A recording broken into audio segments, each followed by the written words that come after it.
On Palestine. Book by Noam Chomsky, Ilan Pappé and Zero Frank Barat. Introduction. Chapter 1, The Old and New Conversations Part 1, Dialogues. Introduction. How did you become an activist? Why Palestine? These are the types of questions many activists will be asked at one point or another when talking about their life, work, and motivations with a non-activist person. While I often want to reverse the question and ask, why aren't you an activist, I usually decide, with insight, to try my best in answering this potentially frustrating question. Why?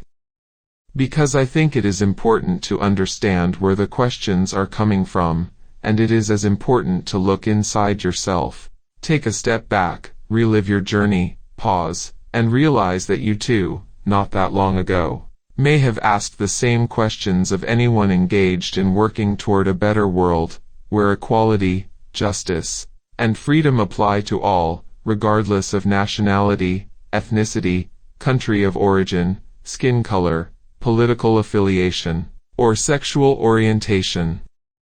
How, then, does one become an activist? The easy answer would be to say that we do not become activists, we simply forget that we are. We are all born with compassion, generosity, and love for others inside us. We are all moved by injustice and discrimination. We are all, inside, concerned human beings. We all want to give more than to receive. We all want to live in a world where solidarity and companionship are more important values than individualism and selfishness. We all want to share beautiful things, experience joy, laughter, love, and experiment together. But we have a problem. A big one. We live in a society, and an epoch, where we do not have time to think any longer. We live in a time when taking a step back and a deep breath have become a luxury that many cannot afford. We live in a world where the mainstream education system teaches you to obey and listen to authority from the earliest age, and does not offer you the chance to think for yourself and express yourself in ways that are outside the proclaimed norm. We live in a society where the nothing, shopping, watching TV, has become a something, and that is something, relaxing, meditating, sharing, has become a void in need of being filled. Our minds, our souls, have slowly been corrupted by materialistic nothingness that has been created for us, billboarded in front of our eyes, and printed, tattooed on ourselves by advertising, marketing, and vulture capitalism. The remote control of our world only has two buttons, play and fast forward, while the one we are all looking for is the pause. I became an activist through books. After having worked since my early 20s in various menial jobs, and like a good citizen doing my 9 to 5, looking away at the ticking clock, enjoying my life for the reasons I was told were needed to enjoy it, fulfilling the potential that I had been allowed to have by society and its leaders, I stopped. I quit my job, moved from the city I had been living in for the last 6 years, and started studying again. I read loads of books and realized that I wanted this period, which was supposed to be temporary, because of the dread of unemployment and boredom potentially creeping in, to last forever. Reading and feeling enlightened by those books really played a big part in changing my vision of life and what it was supposed to mean. I started with reading Chomsky and slowly became very interested in anything that had to do with Israel/Palestine. Reading Edward Said, Mahmoud Darwish, Ghassan Kanafani, John Berger, Tanya Reinhardt, Ilan Pappé, Norman Finkelstein, Noam Chomsky, Kurt Vonnegut, Arundhati Roy, Naomi Klein, all became part of my daily routine. Books changed me, and I think that they are, more than anything else, one of the best tools we can use to learn, reflect on, and truly understand the world we are living in. They are a bridge between languages, continents, and people. A book will accompany you and will stay with you. It will mark you like nothing else. You will go back to it, quote it, argue about it. You will borrow one and lend one. The written word, in my opinion, is therefore more effective and long-lasting than the spoken one as a tool for change. I felt very lucky and privileged when, in 2008, two of the authors I had read again and again on Palestine, Professors Noam Chomsky and Ilan Pappé, agreed to work on a book with me. Our long email exchanges became Gaza in Crisis, Reflections on Israel's War Against the Palestinians, which found a broad audience and was translated into many languages. After the book, Noam, Ilan, and I continued talking, mostly via emails. One day, during a meeting with Ilan in Brussels, we both came to the conclusion that a follow-up to that book was necessary. One thing that had indeed left me frustrated working on Gaza in Crisis was how the email exchanges between Noam and Ilan were not interactive. Noam answered a set of questions, and Ilan did the same. The two authors had no way to respond to or argue with each other. Ilan and I therefore decided that if another book were produced, it would have to consist of face-to-face conversations. Truly excited by the prospect, I emailed Noam, pretty sure that he was not going to be available due to his extremely busy schedule. To my surprise, Noam responded positively and, a few months after I sent the email, Ilan and I boarded a plane for Boston to meet Noam in his office at MIT. In preparing the questions and the topics we were going to address, I thought that it was important to start with the past. Some commentators argue that you should always look forward, think about the future. That thinking about the past tends to be a stumbling block that impedes on the negotiations, the peace process. They are, often on purpose, missing the point. The past, as far as Palestine and Palestinians are concerned, is 1948, the Nakba, and the ethnic cleansing of two-thirds of the population, yes, two-thirds. Try to put this in perspective and do the math with the country you are living in right now. That was expelled from historical Palestine to make space for a new state, Israel. It is a not-so-distant past. We are not talking about centuries ago. It is a very present past, for all Palestinians. Talking about it, analyzing it, is therefore crucial to understanding the current situation. Understanding Zionism is also key, and the two professors have slightly different perspectives about the matter. In discussing the present, we focused on the role of civil society and the impact it can have on radically changing the narrative and actual policies on the ground. The huge growth and the impact of the boycott, divestment, and sanction (BDS) movement cannot be underestimated in putting Palestine back on the map. The BDS movement helped rejuvenate and rebuild the solidarity movement worldwide. It offered a step-by-step guide, with flexibility depending on the different national interests, on how to turn from a defensive stance to an offensive one. The BDS movement asserted, "Let's stop trying to justify our actions, let's act." This made for very engaging discussions. The BDS movement is a subject of debate between Professor Pappé and Professor Chomsky, and both this book and Gaza in Crisis allow room for differences between the two. I do think there is something to gain by enabling this conversation, that it can be constructive and reinforce the struggle for Palestinian rights. Finally and obviously, we talked about the future, the day after question. What is actually meant, practically, by a free Palestine? What kind of state is possible? Is a state the solution? How will Palestinians, Israelis share the country? What constitution will be drafted? While it is important to focus on the present, as things on the ground are getting worse every day, having a clear strategy and political vision is crucial if we want people around the globe to see what is possible. With that, the conversation part was concluded, and, as far as I was concerned, this was good enough. Ilan, however, thought we needed something more. He offered to write what I think is an amazing and incredibly timely and challenging original piece called The Old and New Conversations. It is a rallying call to move forward, change gears, and totally rethink the vocabulary we use when it comes to the Palestine question, to use semantics as an educating tool for change. This piece makes, in my opinion, the book a much better and solid one. It fills in the blanks and opens up the debate to the world. But something brought us back to the present in a most forceful way. Another Israeli aggression in Gaza.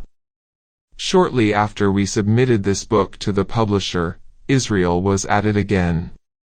Mowing the lawn, as they horrifyingly call it.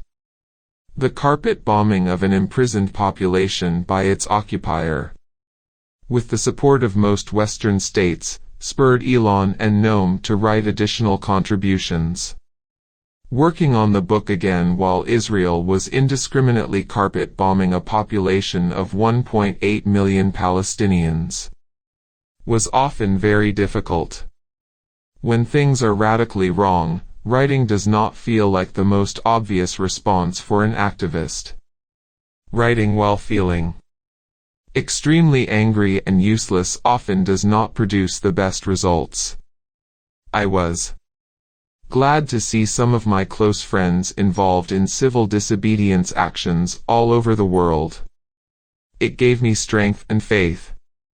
With good people like that around, the struggle, after all, might not be endless. But the writing was essential, and I hope that this book will help challenge the narrative of the powerful, the PR of governments, repeated in loop by the corporate media that helps justify the crimes, that allows them to be committed, that paralyzes people. The Palestine question is emblematic of what is wrong with the world. The role played by Western states, the complicity of corporations and of various institutions make this case a very special one. The fact that Israel actually benefits from violating international law and receives a red carpet treatment from the West means that we all have a role to play in ending the injustice that the Palestinians are facing. The injustice in Palestine has ramifications throughout the world. From Ferguson to Athens, via Mexico, it is clear that many governments are reproducing the tools that Israel uses to repress and oppress the Palestinians. The replication of those same tactics, methods, and often weapons serves as proof that the Palestinians are now used as guinea pigs for experimentation. And Palestine is a great laboratory.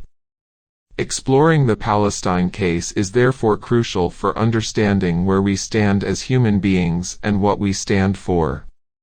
Finding a solution to this question could then open the door to a new vision, to a new world, to new possibilities for all of us.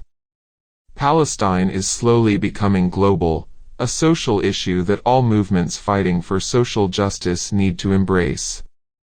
The next step is connecting the dots between various struggles around the world and creating a truly united front.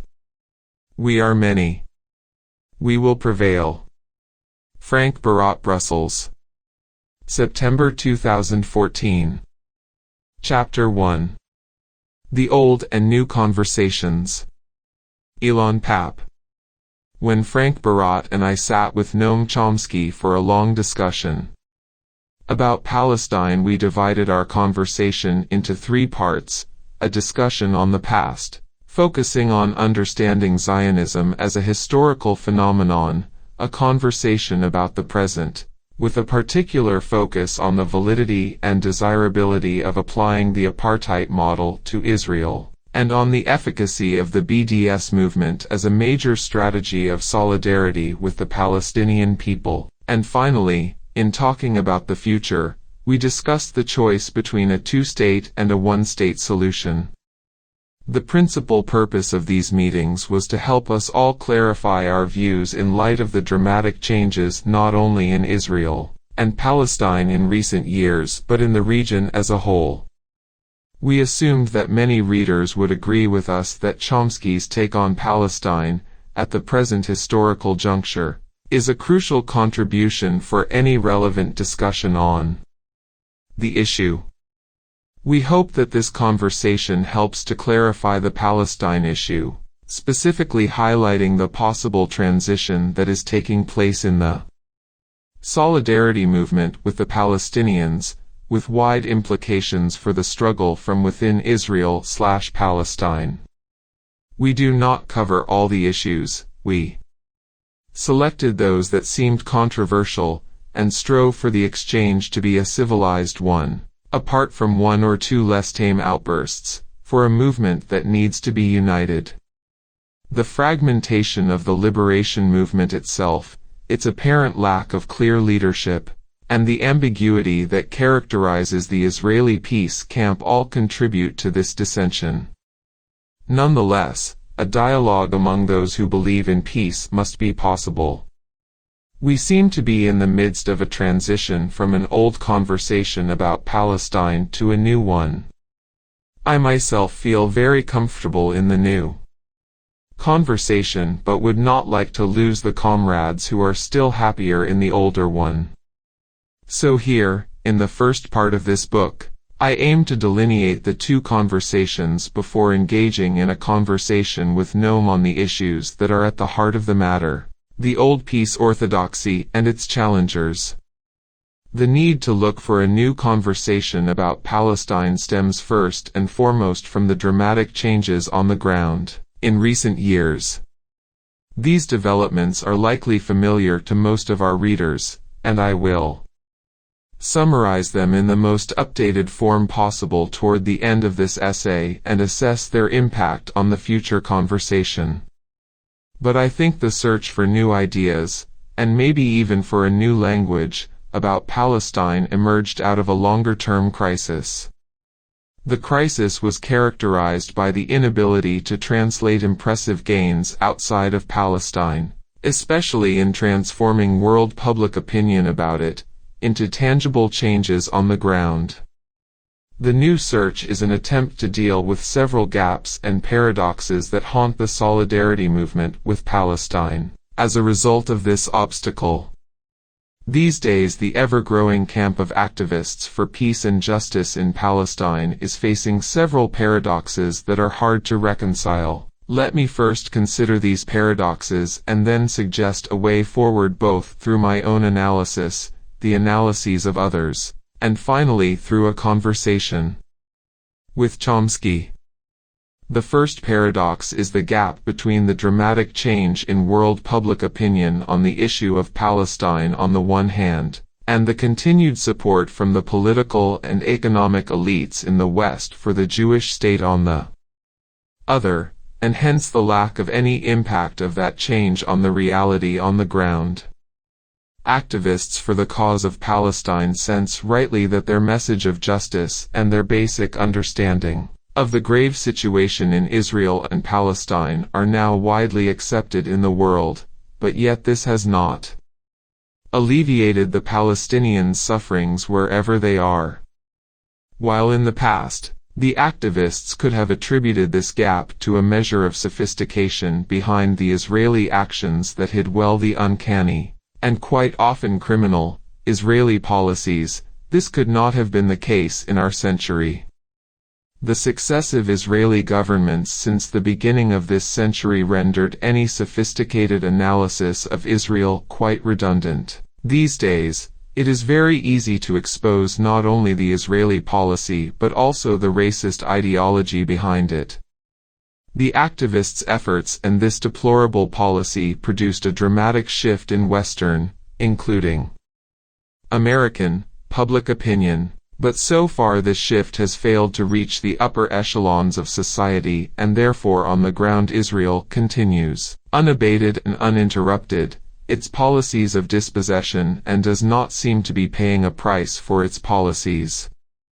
The second gap, indeed paradox, is the one between this widely held negative image of Israel on the one hand, and the very positive image its own Jewish society has of the state.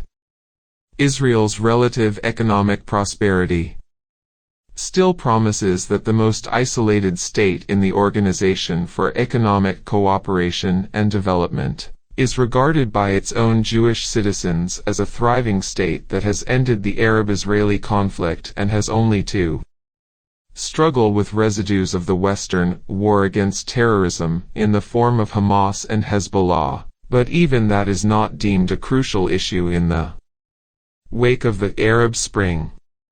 Israel does suffer from social and cultural rifts and cracks, but they have been muted for the time being by the invention of a phony threat of an Iranian nuclear war and other such scenarios that also ensure the uninhibited flow of money to the army and security services.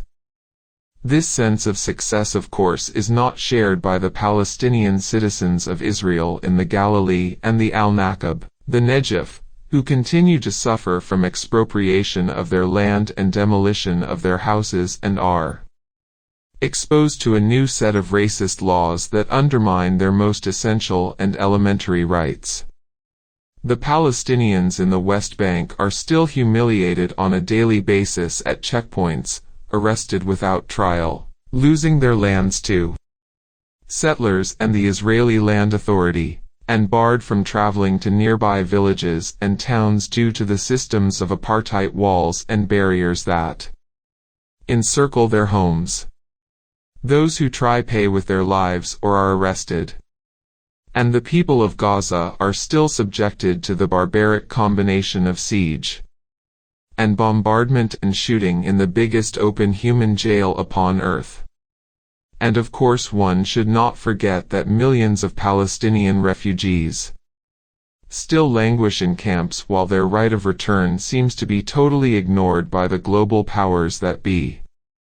The third paradox is that while specific Israeli policies are severely criticized and condemned, the very nature of the Israeli regime and the ideology that produces these policies are not targeted by the solidarity movement. Activists and supporters demonstrated against the massacre in Gaza in 2009 and the assault on the flotilla in 2010. Yet in this arena of open and public protest nobody, it seems, dares to attack the ideology that is behind these aggressions. There is no demonstration against Zionism, because even the European Parliament regards such a demonstration as anti-Semitic. Imagine, in the days of supremacist South Africa, if you were not allowed to demonstrate against the apartheid regime itself, but only against the Soweto massacre or any other particular atrocity committed by the South African government. The last paradox is that the tale of Palestine from the beginning until today is a simple story of colonialism and dispossession, yet the world treats it as a multifaceted and complex story, hard to understand and even harder to solve. Indeed, the story of Palestine has been told before. European settlers coming to a foreign land, settling there, and either committing genocide against or expelling the indigenous people. The Zionists have not invented anything new in this respect. But Israel succeeded nonetheless, with the help of its allies everywhere, in building a multi-layered explanation that is so complex that only Israel can understand it. Any interference from the outside world is immediately castigated as naive at best or anti-Semitic at worst. These paradoxes at times have frustrated, understandably, the solidarity movement with Palestine. It is indeed difficult to challenge established powers and interests when they refuse to yield to the moral voice of civil societies and their agendas. But there is always a need to think hard about whether more can be done in those spaces and areas in which non-elite groups have the power to impact and change the conversation in effective ways. In 1982, in the wake of Israel's first invasion of Lebanon, Edward Said wrote an article titled, "Permission to Narrate," in which he called upon the Palestinians to extend their struggle into the realm of representation and historical versions or narratives. The actual balance of political, economic, and military powers did not mean, he asserted, that the disempowered did not possess the ability to struggle over the production of knowledge. Whether such producers in, or in the name of, Palestine have heeded Said directly, or were thinking along these lines anyway, this project has indeed begun in earnest. Academic Palestinian historiography and the new history in Israel has succeeded in debunking some of Israel's more absurd claims about what happened in 1948 and to a lesser extent had been able to refute the depiction of the Palestine Liberation Organization, PLO, as a purely terrorist organization. But it seems that the historiographical revision and setting the record right has not had an impact on a peace process that ignored 1948 altogether. The absence of the narrative and the historical conversation about what passes nowadays as a peace process seems to serve the political elites of the day well, on either side of the divide and in the world at large. There is no incentive whatsoever, it seems, to transform the hegemonic discourse that seems to be acceptable exactly because it does not ask for a dramatic change on the ground. As Said proposed, such hegemony can be challenged by language and narration. We need a more guarded approach when offering this new perspective, as we are not only challenging the hegemonic powers but also the convictions of many Palestinians and genuine friends of the Palestine cause. Hence, framing this challenge as a conversation may be more helpful. I suggest enhancing this conversation by producing a theoretical dictionary, specific to the Palestine issue, that gradually replaces the old one. The new dictionary contains decolonization, regime change, one-state solution, and other terms discussed in the following pages and later with Noam Chomsky and others who try to find a way forward and out of an ongoing catastrophe. With the help of these entries, I hope to re-examine the hegemonic discourse employed by both the powers that be and the solidarity movement with Palestine. However, before presenting the entries in the new dictionary, I would like to look more closely at the waning of the old one still dominating the conversation about Palestine among diplomats, academics, politicians, and activists in the West. I call this discourse the Dictionary of the Peace. Orthodoxy, in fact, not my term, but alas I cannot recall where I first heard it, and I apologize for justifiable claims of unoriginality. The challenge to peace orthodoxy. The Dictionary of the Peace orthodoxy sprang from an almost religious belief in the two-state solution. The partition of the land of Palestine, by allocating 80% of the land to Israel and 20% to the Palestinians, was thought to be a feasible target that could be achieved with the help of international diplomacy and a change within the Israeli society. Too fully sovereign states would live next to each other and agree on how to solve the Palestine refugee problem and would decide, jointly, what kind of a Jerusalem there would be. There was also a wish to see Israel more of a state of all its citizens and less as a Jewish state that retains its Jewish character. This vision was clearly based on the desire to help the Palestinians on the one hand and on realpolitik considerations on the other. It was, and is, driven by oversensitivity to the wishes and ambitions of the powerful Israeli side and by exaggerated consideration for the international balance of power. It is a language born of American political science research and is meant to cater to basic American positions and stances on the issue. Most users of the language that surrounds the two-state solution as the ideal settlement are probably sincere when employing it.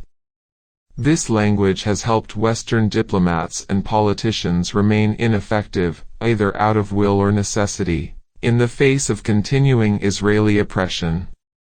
Expressions and phrases like "a land for two people," the peace process, the Israel-Palestine conflict, the need to stop the violence on both sides, negotiations, or the two-state solution, come straight out of a contemporary version of Orwell's 1984.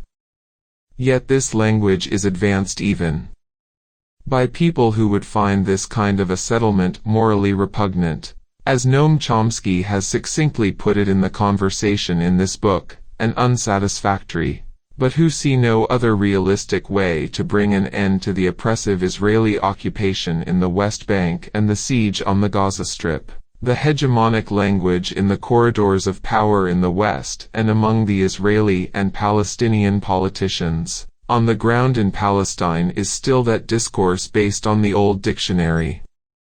But this orthodox view is slowly losing ground in the activist world.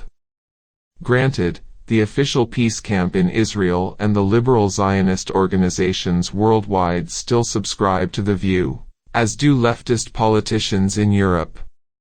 In some ways, known and famous friends of the cause still endorse it, some, it seems, even religiously, in the name of realpolitik and efficiency. But the vast majority of activists are looking for a new way out. The emergence of the BDS movement, through the call for such action by Palestinian civil society inside and outside of Palestine, the growing interests and support for the one-state solution, and the emergence of a clearer, albeit small, anti-Zionist peace camp in Israel, has provided an alternative thinking. The new movement, which is supported by activists all around the world and inside Israel and Palestine, is modeled on the anti-apartheid solidarity movement. This has become clear by the prominence of BDS as the main tactic on campuses during Israel Apartheid Week, Apartheid now an acceptable and common term used by student activists on behalf of the Palestine cause.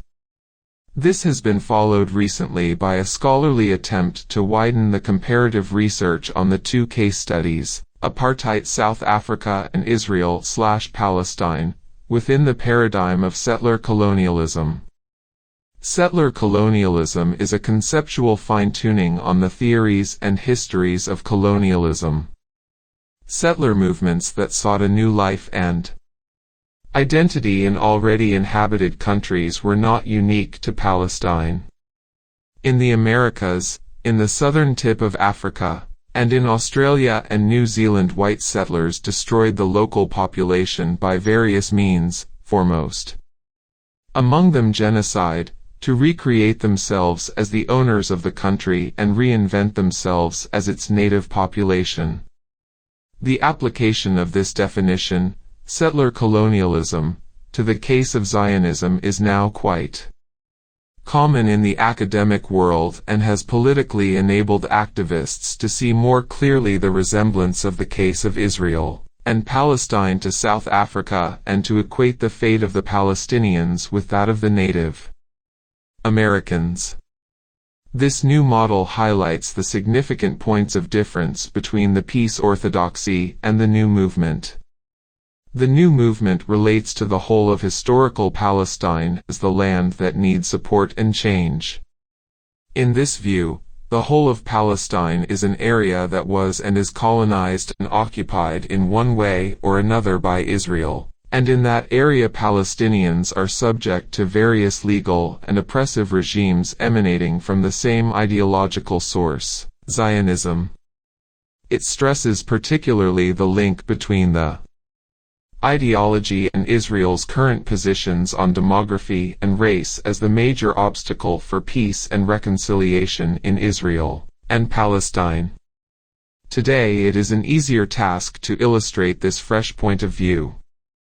Since 2010, the Israeli legislation in the Knesset, demanding loyalty to a Jewish state from the Palestinian citizens, codifying, thus far, informal discrimination in welfare benefits, land rights, and job hiring policies against the Palestinian minority, clearly has exposed Israel as an overtly racist and apartheid state. The green line that created different classes of Palestinians, those inside Israel and those in the occupied territories, is slowly disappearing because the same policies of ethnic cleansing are enacted on both sides of the line. In fact, the more sophisticated oppression of the Palestinian citizens inside Israel looks at times worse than the oppression of residents living under direct or indirect military rule in the West Bank.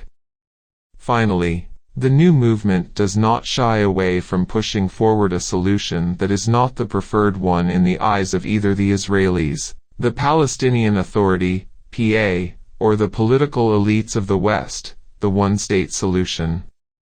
The activist and the scholarly depiction of Zionism as a settler, colonialist movement and the State of Israel as an apartheid state also determine the mechanism of change. For the orthodoxy, that mechanism is the peace process, as if Israel and Palestine were once two independent states and Israel invaded part of Palestine, from which it has to withdraw for the sake of peace. The new approach proposes the decolonization of Israel/Palestine and the substitution of the present Israeli regime with democracy for all. It thus targets not only the policies of the state but also its ideology. From this perspective, the Israeli refusal to allow the 1948 refugees to return home is seen as a racist, rather than pragmatic position. The new activists voice their unconditional support for the Palestinian refugees' right of return, and they voice it more clearly, it seems, than some Palestinian leaders. In other words, the new approach proposes a paradigm shift for the solidarity movement, which hopefully will gain credence among those in power and in particular those who are engaged with the question of Palestine and peace. This new paradigm offers a new analysis for the present situation and proposes a different vision for the future. Many elements in this new paradigm are old ideas that can be found in the PLO 1968 Charter, and in the platforms of activist groups such as Abna al-Balad, Matzben, the Popular Front for the Liberation of Palestine, and the Popular Democratic Front for the Liberation of Palestine. These positions have been updated and adapted to the current reality. The issues brought up in the past by these groups were totally ignored by the Orthodox peace movement when it supported, at least initially, the Oslo Accords in the name of Realpolitik. Even at the time that the Oslo process seemed to produce some sort of change on the ground, it was in essence a settlement that ignored the fate of the Palestinian refugees and the Palestinian minority in Israel, and did not relate to either the racist nature of the Jewish state or its role in the 1948 ethnic cleansing of Palestine. The new movement has created a new dictionary that, if used extensively, can help shift public opinion on the subject. Below are some of the most illustrative and significant entries in this new language used to analyze the situation today in Israel and Palestine and describe a vision for the future. By adopting a new discourse, the activists can strengthen their commitment towards struggling against the ideology behind the current Israeli abuses and violations of human and civil rights, whether they take place inside Israel or in the occupied territories. I have divided the entries into 3 different temporal zones. One zone relates to the way the alternative activist perspective views the past in general, with its particular focus on how to define Zionism and Israel's actions in the past.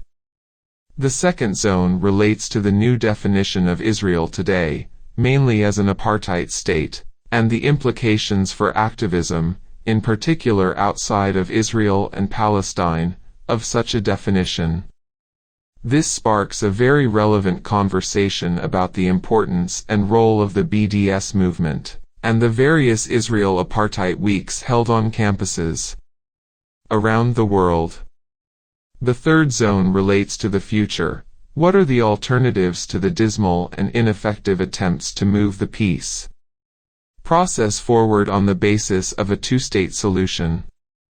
This alternative view toward the future substitutes terms such as the peace process with decolonization and regime change and envisages some sort of a one-state solution instead of the two-state solution. These three different perspectives on the past, the present, and the future were each the focus of the conversations Frank Barat and I had with Noam Chomsky. We did not choose him as our interlocutor because we think he necessarily represents the peace orthodoxy, although he still subscribes to some of its basic assumptions, but because we feel that his views on these issues are crucial for pushing forward the discussion on Palestine. The new dictionary, the past. The reassertion of the Zionism as colonialism equation is critical not only because it best explains the Israeli policies of Judaization inside Israel and settlement in the West Bank, but also because it is consistent with the way the early Zionists perceived their project and talked about it. The Hebrew verb luhitnahel or luhityashev and the Hebrew nouns hitanchalut and hitayasvat were used ever since 1882 by the Zionist movement and later the State of Israel to describe the takeover of land in Palestine. Their accurate translation into English is to settle, to colonize, settlement, and colonization, respectively. Early Zionists used the terms proudly since colonialism was very positively received by the public at the time, and continued to until the end of the First World War. When colonialism's fortunes changed in the aftermath of the Second World War and colonialism connoted negative European policies and practices, the Zionist movement and later the State of Israel looked for ways of dissociating the Hebrew terminology from the colonialist one and started to use more universal and positive language to describe their policies. Despite this energetic attempt to claim that Zionism was not part and parcel of the universal colonialist movement, there was no escape from understanding these Hebrew terms linked to the act of colonization. To settle is deemed as an act of colonization in the scholarly and political dictionary of the 20th and 21st centuries.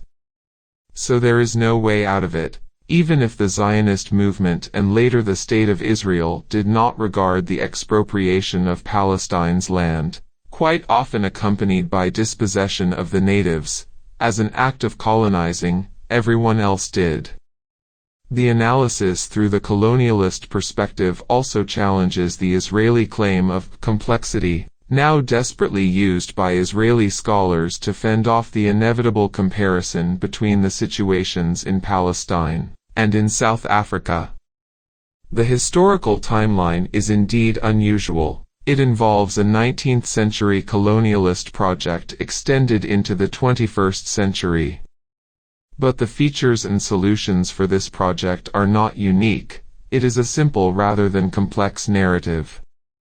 Although its unique timing would undoubtedly require a complex settlement, the analysis is clear even if the prognosis will demand some ingenuity, since decolonization in the 21st century is indeed a complex project. An important task in this respect is introducing to Western schools curricula and textbooks this understanding of colonialism and strengthening the research on it in universities. If this were to succeed, the media would follow suit. The task is not easy, but if this message were conveyed effectively, we could then hope that every decent person in the West, as in the time of colonialism, would not stand on the side of the oppressive ideology and instead would identify with its victims and deem their struggle as anti-colonialist. This particular new discourse is likely to be branded by the Israelis as anti-Semitic. But nowadays any criticism, even a soft one, of Israel is regarded by the state as akin to anti-Semitism. So it seems this potential accusation should not dissuade us from using the terminology of colonization. Anyone who does not subscribe to the Israeli version of a two-state solution is suspected of being an anti-Semite. Official Israel demands an absolute support of its version, so when powerful secretaries of state do not reflect this version exactly, they are condemned as anti-Semites. The Israeli version is a Jewish state next to two Bantustans, divided into 12 enclaves in the West Bank, and contained in a huge ghetto in the Gaza Strip, with no connection between the West Bank and the Gaza Strip, and run by a small municipality in Ramallah operating as the seat of government. Official Israel insists that in the interest of national security a Palestinian state, if at all allowed, would be modeled along these lines. The apartheid state of Israel. The scholarly literature comparing the apartheid in South Africa to that of Israel is only now beginning to emerge. Brave scholars such as Yuri Davis used the term quite early on. His analysis in the 1980s was the first to expose Israel's land regime and legal practices within the Green Line as another form of apartheid. Further research has highlighted both the similarities and dissimilarities. It was the first visitors from post-apartheid South Africa, who together with former U.S. President Jimmy Carter, frequently used the term. Although it seems from very early on that they realized the regime imposed on the Palestinians in the West Bank and the Gaza Strip was in many respects far worse than that of the apartheid in South Africa.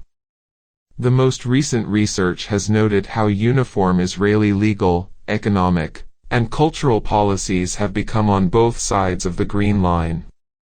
The de facto and more invisible apartheid has been replaced by racist legislation in the Knesset and open policies of discrimination. It may be a different version of apartheid, but the Israel of 2014 is a state that segregates, separates, and discriminates openly on the basis of ethnicity, which in American parlance would be race, religion, and nationality.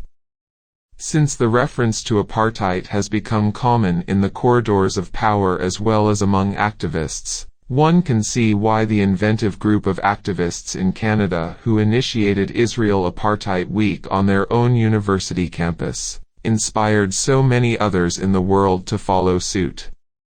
The phenomenon has become so widespread, now also in Israel and Palestine, because it resonates with what people knew is happening on the ground due to the growth of the ISM, the International Solidarity Movement. It has provided an alternative source of information to the distorted reports of the mainstream media in the West, in particular grabbing public attention in the United States when Rachel Corrie, a young activist in the ISM, was brutally killed by the Israeli army. The Apartheid Weeks are the main focal point of annual activity for the cause in Palestine, and they have won over the campuses that were previously dominated by Zionist lobbying and academia. Because of the kind of harassment Stephen Salaita, Norman Finkelstein, and others endured as university appointees suspected of harboring pro-Palestinian views, college professors and staff are still concerned in the United States that they too may be subjected either to a prolonged process of promotion, or be disqualified and refused tenure. But the trend in the other direction is growing, and campus communities as a space of debate have become more hostile toward those who support Zionism and more friendly to those who wish to show solidarity with the Palestinian cause.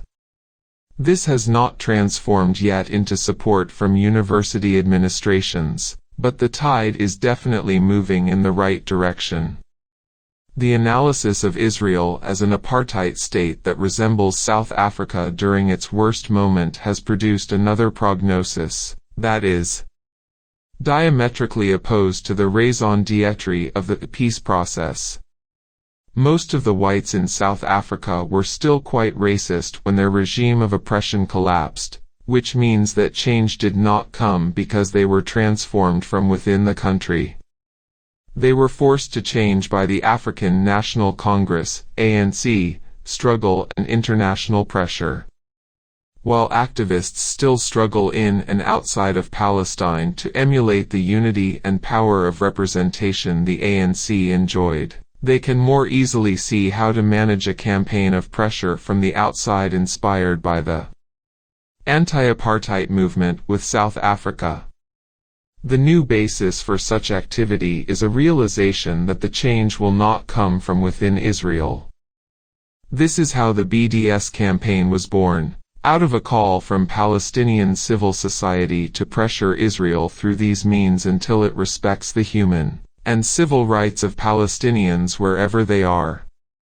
The campaign, which in many ways became a movement, has its problems. The absence of clear representative and effective Palestinian institutions has forced the activists to act within a leadership vacuum. Hence, at times strategic decisions have seemed to overstep the boundaries of what is tactical. The campaign's relationship with boycott initiatives on the ground, such as the boycott of settlement goods in the West Bank or the rejection of any normalization with Israelis, is not always clear. But these flaws pale in comparison to the campaign's success in bringing to the world's attention a crisis that is at times overshadowed by the dramas that have engulfed the region since 2011. Major companies have rethought their investments in Israel. Trade unions have ceded their connections with Israeli counterparts, as have various academic associations, including leading ones in the United States, and an impressive number of artists, authors, and world-renowned figures, including Stephen Hawking, have cancelled their trips to Israel. One component of the campaign, the academic boycott, is still contentious, as is clearly evident in the conversation Frank and I had with Chomsky. Norman Finkelstein also publicly condemns this tactic. But it seems that it is accepted by many others as part of the new dictionary of activism, and recently led to the creation in Israel of a Committee of Boycott from Within, made up of Israeli Jewish academics with impressive membership numbers. The present, ethnic cleansing and reparations. Insisting on describing what happened to the Palestinians in 1948 and ever since as a crime and not just as a tragedy, or even a catastrophe, is essential if past evils are to be rectified. The ethnic cleansing paradigm points clearly to a victim and offender, and more importantly to a mechanism of reconciliation. It clarifies the connection between Zionist ideology and the movement's policies in the past and Israeli policies in the present. Both aim to establish a Jewish state by taking over as much of historical Palestine as possible and leaving in it as few Palestinians as possible. The desire to turn the mixed ethnic Palestine into a pure ethnic space was and is at the heart of the conflict that has raged since 1882. This impulse, never condemned or rebuked by a world that watched by and did nothing, led to the massive expulsion of 750,000 people, half of the region's population, the destruction of more than 500 villages, and the demolition of a dozen towns in 1948. The international silence in the face of this crime against humanity, which is how ethnic cleansing is defined in the Dictionary of International Law, transformed the ethnic cleansing into the ideological infrastructure on which the Jewish state was built. Ethnic cleansing became the DNA of Israeli Jewish society, and remains a daily preoccupation for those in power and those who were engaged in one way or another with the various Palestinian communities controlled by Israel. It became the means for implementing a not yet fulfilled dream, if Israel wanted not only to survive but also to thrive. Whatever the shape of the state, the fewer Arabs in it, the better. Ethnic cleansing motivated not only the Israeli policy throughout the years against the Palestinians, but also toward the millions of Jews who were brought from Islamic and Arab counties. If they were to partake in the Zionist dream, they had to be de-Arabiized, losing any connection to their mother tongue and proactively showing how un-Arab they were by daily expressing their self-hate, as Ella Habib Shohat has put it, for everything that is Arab. The Arab Jews who could have been the bridge to reconciliation turned out to be one of the highest obstacles to it. Ethnic cleansing's most preferred method is expulsion and dislocation, but in the case of Israel this was not always possible. This limitation forced the Israelis to be quite inventive in finding other means to continue with the vision of an Israel that has an absolute Jewish majority in it. They found that if you cannot expel someone, the second best option is not to allow him or her to move. Enclaving people in villages and towns and disallowing any spatial expansion of human habitats became the hallmark of Israel's ethnic cleansing after 1948, and it is still used today very effectively.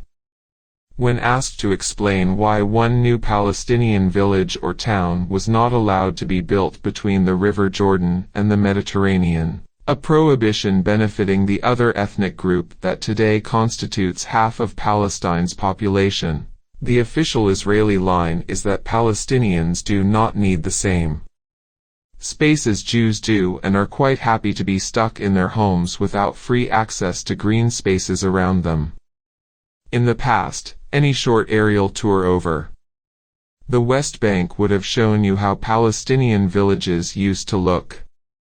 Comfortably spread over the hills of eastern Palestine, beautifully mingling with the natural landscape.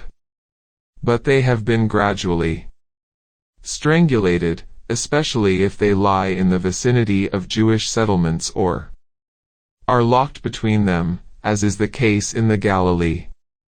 At the same time, the Jewish settlements, on both sides of the Green Line, form a very spacious suburbia. So the refusal to allow the repatriation of refugees, the military rule on the Palestinians who were left inside Israel, 1948 to 1966, the occupation and treatment of the Palestinians in the West Bank, the erection of the apartheid wall, the silent transfer of Palestinians from Jerusalem, the siege on Gaza, and the oppression of the Bedouins in the Al-Nakab are all either stages or components in an ongoing ethnic cleansing operation. Using the term ethnic cleansing is also about justice. At every given moment in the history of the conflict, justice was ridiculed when it was even suggested as a principle in the attempts to solve the conflict. Ethnic cleansing, however, ensures that the basic right of return for those who were expelled is not forgotten, even if it is constantly violated by Israel. It seems that no real reconciliation will be possible without at least recognizing this right.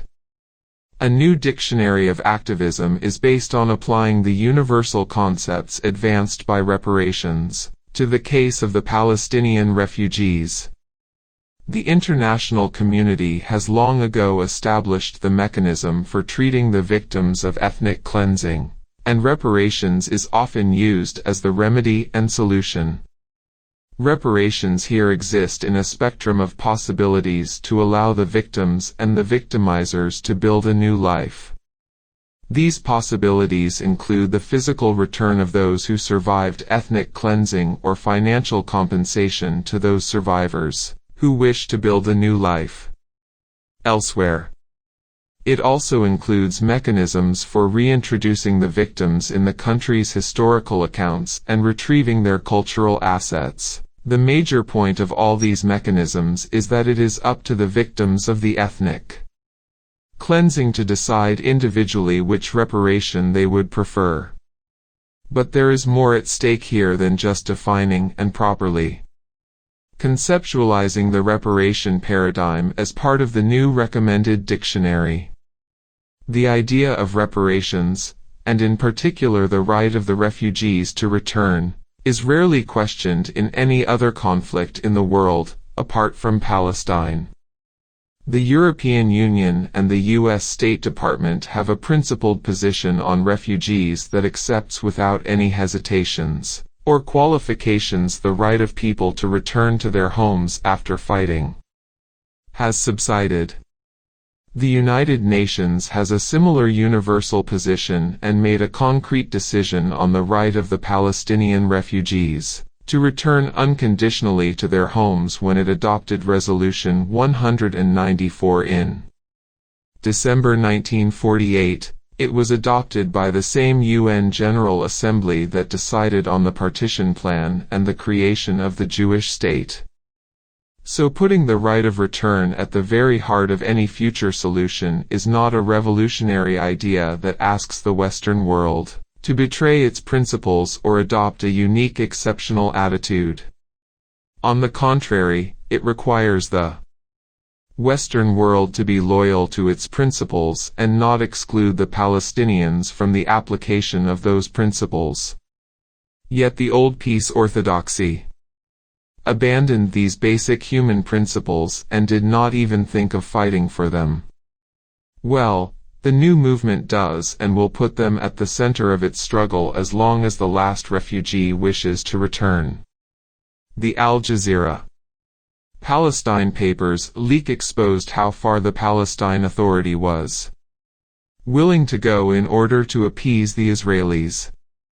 It showed the PA's readiness to give up this right of return.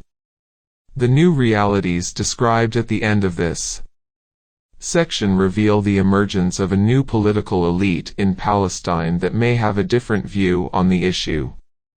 Finally, this ideology of ethnic cleansing also explains the dehumanization of the Palestinians, a dehumanization that can bring about the kind of atrocities we witnessed in Gaza in January 2009.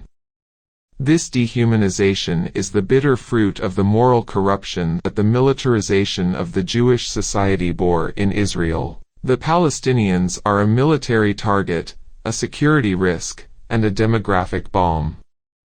This is one of the main reasons why ethnic cleansing is an ideology that is regarded by the international community, in the aftermath of the Second World War, as a hideous crime and moreover one that can lead to genocide, since with both crimes you have to dehumanize your victim in order to implement your vision of ethnic purity. Whether you expel or massacre people, including children, they have to be objectified as military targets, not as human beings. Anyone who has been in Israel long enough, as I have, knows that the worst corruption of young Israelis is the indoctrination they receive that totally dehumanizes the Palestinians. When an Israeli soldier sees a Palestinian baby, he does not see an infant, he sees the enemy. This is why all the military documents, whether those ordering the occupation of villages in 1948, those instructing the Air Force in 2009 to resort to the Dahiyya Doctrine, the strategy that was meant to defeat Hezbollah in the 2006 assault on Lebanon with the carpet bombing of the eponymous southern suburb of Beirut, which is the Shiite stronghold, or when bombarding Gaza, depict the civilian areas as military bases. In Israel, since 1948, ethnic cleansing is not just a policy, it is a way of life, and its constant practice criminalizes the state, not just its policies. More important, when one has such a term in the activist's dictionary, he or she realizes that ethnic cleansing does not end because it peters out. It ends either when the job is completed or is stopped by a more powerful force. This realization turns on its head the logic of the peace process that has been attempted so far. The process was meant to limit the implementation of Israel's policies onto the pre-1967 borders. It has not of course succeeded in doing that, as the basic Zionist quest is for control, direct or indirect, over the whole of Palestine. Any tactical concessions on this space have been only due to demographic considerations, not a desire for peace and reconciliation. For this reason, the direct control over the Gaza Strip has been abandoned and the Zionist left supports the two-state solution. But this course of action is not working, and as the recent, more direct ethnic cleansing operations of Israel in the Negev, the Jordan Valley, and the Greater Jerusalem area have shown, the old Plan A, of direct expulsion, is still used in order to complete the work that was begun in 1948. Thus, the peace process forces Israel to be more inventive in its ethnic cleansing strategy but does not require it to stop that strategy. The new dictionary regards the end of the ethnic cleansing as a precondition for peace. The depiction of Zionism as colonialism, the analysis of Israel as an apartheid state, and the recognition of how deeply embedded the notion of ethnic cleansing is in Jewish society in Israel is the source of the key entries in our new dictionary shaping our view of the future: decolonization, regime change, and a one-state solution. The future: decolonization and regime change. The invalidity of the term peace process in regards to the Israel/Palestine conflict became clear when people started to have access to what was really happening on the ground. Through the work of the ISM, as well as communication via the Internet, satellite TV, and other means, people in the West could see the discrepancy between the various attempts to solve the conflict, such as Geneva 1977, Madrid 1991, Oslo 1993, and Camp David 2000, and what was really taking place on the ground. In this respect, Chomsky was the first to observe that the process was never meant to reach a destination, but only to perpetuate a situation of no solution. Israel used it as a means to grab more land, build more colonies, and annex more space. The status quo was the solution. The entry of decolonization in the dictionary would hopefully put an end to the coexistence industry, which fueled a false dialogue financed mainly by the Americans and the leaders of the European Union. Most Palestinians have pulled out of this post-Oslo Accords project and wasted millions of dollars. What was particularly annoying and unhelpful was the paradigm of parity on which the peace process was based. It divided the blame between the two parties and treated them as equally responsible for the conflict, while offering, allegedly, an equitable solution. The blatant misbalance of power should have discredited this solution a long time ago as a realistic approach to peace. It was based on the wish to appease Israel without irritating it too much. The end result was that the Palestinians were to receive whatever Israel was willing to give them. This had nothing to do with peace, it was a search after a comfortable capitulation by the native people of Palestine who lost it to the Zionists who invaded the region in the 19th century. But the new dictionary is not made of entries based on romantic or utopian notions. Past injustices cannot all be undone. This is very clear to the people who have been branded as unrealistic, even by their friends. Not all past evils can be rectified, but ongoing evils surely should stop. And this is where the entry regime change becomes so appropriate. According to the new movement, it is not unthinkable to aspire to a regime change in Israel. Nor is it naive to envision a state where everyone is equal. and it is not unrealistic to work for the unconditional return of the Palestinian refugees to their homes. The principle of regime change was abused by the United States and Britain in their attacks on Iraq and Afghanistan, but won a new international legitimacy in the popular revolutions in Tunis and Egypt. Regimes can change dramatically and drastically, but they can also change gradually and in a bloodless manner. Although the upheavals in ex-Yugoslavia and Syria serve as warnings of how badly regime change can go, most of the historical examples in recent times are of non-violent, or nearly non-violent, regime changes. Therefore, the last entry in the new dictionary, a one-state solution, is based on the hope that a clear vision of how the future relationship between victims and victimizers is framed will indicate also the nature of the change needed and the way to achieve it. For many activists, the two-state solution was dead long before the desperate admission of that fact by U.S. Secretary of State John Kerry in April 2014. The strengthening of voices about the demise of the settlement does not mean that a clear alternative immediately has emerged. A long process in search of the alternatives has just begun. Some people, activists, and new political organizations have already articulated a clearer program and idea of what such a state would be.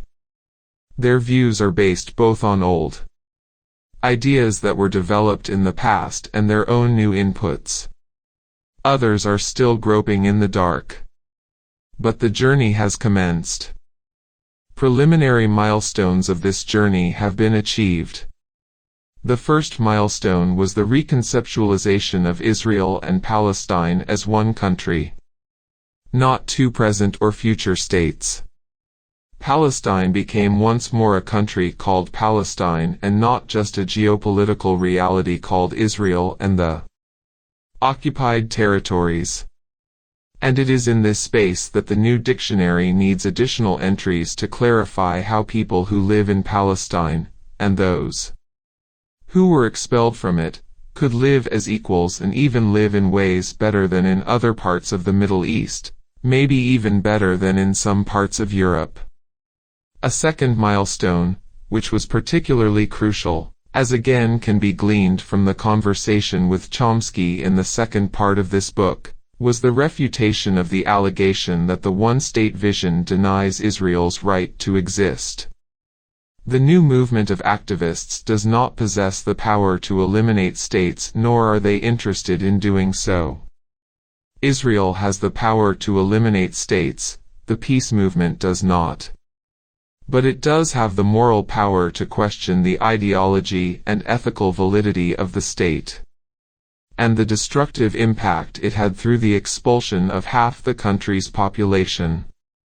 The third milestone was the head-on challenge of one of the most basic assumptions of the peace orthodoxy, that partition of a country is an act of peace and reconciliation. Partition in the history of Palestine is an act of destruction committed within a framework of a UN peace plan that drew no international reaction or condemnation whatsoever. Thus the terms in the International Dictionary from that formative period that signify positive peaceful values such as partition, are in newspeak, to borrow George Orwell's famous term for such deceptive realities. Partition signifies international complicity in the crime of destruction, not a peace offer. Consequently, anyone opposing partition became the enemy of peace. The more sinister and pro-Israeli elements of the peace orthodoxy used to blame the Palestinians for being irresponsible, warmongering, and intransigent, beginning with the Palestinian rejection of the partition plan in 1947. In hindsight, we know partition was also an ill-conceived idea from a realpolitik point of view. This may not have been known at the time. But to offer partition now as a solution on the same premise that informed the 1947 resolution, which was that Zionism was a benevolent movement wishing Israelis to coexist as equals with the Palestinian native majority, is an absurdity and a travesty.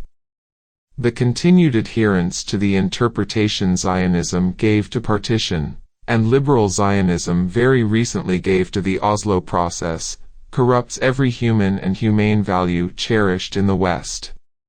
Partition, in both 1947 and 1993, means a license to have a racist Jewish state in more than 56% of Palestine in 1947, and more than 80%, if not more, in 1993. This is where the senior Israeli and pro-Israel Western political and social scientists are exposed in their utter immorality and indecency. They claim, and teach, that a Jewish state reigning over much of Palestine, provided there is a Palestinian entity next to it, is a democratic reality. It is a democracy that is maintained by all means possible to ensure an everlasting Jewish majority in the land. These means could and have included genocidal policies and other brutal strategies to safeguard that the state embodies the ethnic identity of one group alone. Israelis do not find it therefore at all bizarre or unacceptable that determining the results of a democratic process, by first determining by force who makes up the electorate, gets the desired result, a purely Jewish state in a binational country. This charade is still marketed successfully in the West. Israel is a democracy because the majority decides what it wants, even if the majority is determined by means of colonization, ethnic cleansing, and, recently, by ghettoizing the Palestinians in the Gaza Strip, enclaving them in areas A and B in the West Bank and in isolated villages in the Greater Jerusalem area, the Jordan Valley, and the Bedouin reservations in the Nakab. Israeli Jews need to safeguard the existence of the Palestinians, threatened daily by their government and army, before nourishing the project of coexistence. If they want to help, they can join the international solidarity movement and those within the land who wish to transform Israel and Palestine into a geopolitical entity, in which everyone can live as equal persons and citizens. Conclusions: Palestine and Israel, 2014 to 2020. In order to move out of the paradoxes mentioned above, the ideas of the old peace camp have to be abandoned. The international community interested in helping Palestine needs to stand behind the attempt to turn Israel into a pariah state, as long as Israel continues to pursue its policies of apartheid, dispossession, and occupation. The peace process between Israel and the Palestinians is a medical miracle. It died several times, was resuscitated for a while, then collapsed again. It holds on not because there is the slight chance it will succeed, but because of the dividends its very existence brings to many involved. The Israeli government understands that without this peace process, Israel would become a pariah state and would be exposed to international boycott and even sanctions. As long as the process is alive, Israel can continue to expand its settlement project in the West Bank and the dispossession of the Palestinians there, including in the Greater Jerusalem area, and establish facts on the ground that would render any future settlement unfeasible and impossible. Because of the dishonest brokering of the United States and Europe's impotence in international affairs, Israel continues to enjoy immunity in this process. The Palestinian leadership is divided on the question of how desirable the continuation of the process is. Senior members in the Palestinian Authority assert that the establishment of the PA was a very important national achievement and therefore should be maintained. Others, and it seems this includes President Mahmoud Abbas himself, have begun to doubt the validity of the PA and the chances of reaching peace. It is true that hollow threats to hand over the keys to the Israelis were voiced in the past by Abu Mazen, in order to exert pressure on Israel, but it seems that the threat from Israel in spring 2014 was more genuine and the sense of despair more real. And therefore the attempts to establish a unity government with Hamas, which were resumed in earnest that April, may have a better chance of succeeding.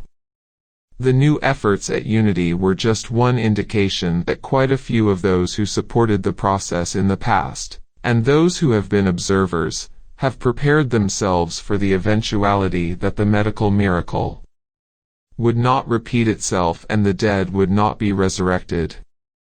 Most of those who try and understand as well as predict what will take place, if indeed the process cannot be revived, see any other alternative as disastrous. The Zionist left as well as liberal pro-Zionist bodies in the West talk about the nightmarish scenario of a binational state, not only because it would mean the end of Zionism but also would produce a far worse reality for both peoples, as if things can get worse for the Palestinians. The Israeli Zionist left has a bizarre explanation for its fear of a binational state, or for that matter of a single democratic state. The Palestinians will become tree hewers and drawers of water, as the biblical phrase has it, proponents warn us, a warning made several times by Yuri Avnery. Others describe scenes of a never-ending civil war. Among the Palestinians, the support for the two-state solution comes from a different angle. It is perceived as the only settlement that has global support, even inside Israel, and therefore should still be maintained. Quite a few of Palestine's genuine friends continue to subscribe to this point of view for similar reasons. Although the way the center and right wings in Israel imagine a two-state solution differs from that imagined among members of the Zionist left, or within parties such as Hadash and Tajamu, in Israel, and differs again among PA members and supporters of Palestinians in the enlightened world, there is generally a consensual depiction of it that dominates the political conversation on Palestine in the world. But will the consensus be there in 2015? More and more voices among various Palestinian communities and among non-Zionist Jewish activists are replacing their unwavering support for the two-state solution with a search for new alternatives. It is on the ground that one can see clearly how irrelevant this hegemonic and orthodox discourse of peace is, and how futile any future attempts to revive it will be.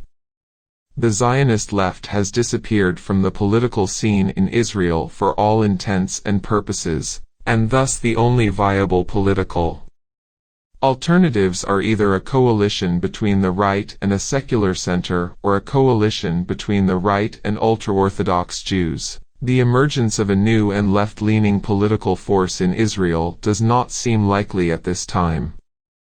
Anyone who is still hopeful of such an eventuality underrates the mental process Jewish society in Israel underwent following the creation of the state in 1948. It was put under an indoctrinating steamroller that pressed together old Jewish phobias about hostile Gentiles in Europe with typical colonialist anxieties about the natives into a frightening local version of racism. Deep racist layers like this are not removed easily and definitely do not disappear by themselves, as the case of post-apartheid South Africa has so clearly shown us. Counter-educational projects in the long run, active resistance, and huge pressure from the outside can transform a society like that in Israel.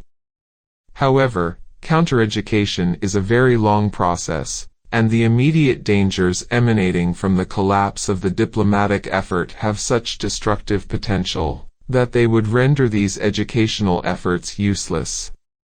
As for the resistance movement, it is still fragmented. It has produced 5 different Palestinian groups that developed discreetly since 1948, each with its own national agenda, and has to navigate in an almost impossible historical reality. Forging unity is another long-term process, probably taking as long as it would take to immunize Jewish society against the racist virus that affects it.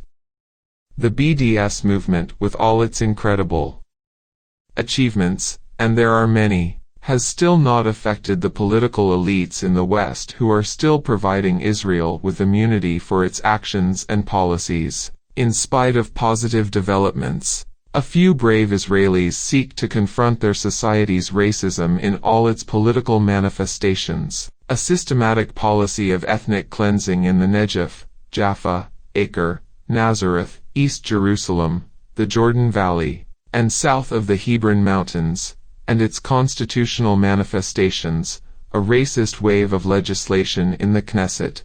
The BDS movement becomes stronger by the day, and we may be witnessing genuine efforts at Palestinian unification. On the ground, a new state, the Greater Israeli State, has been born.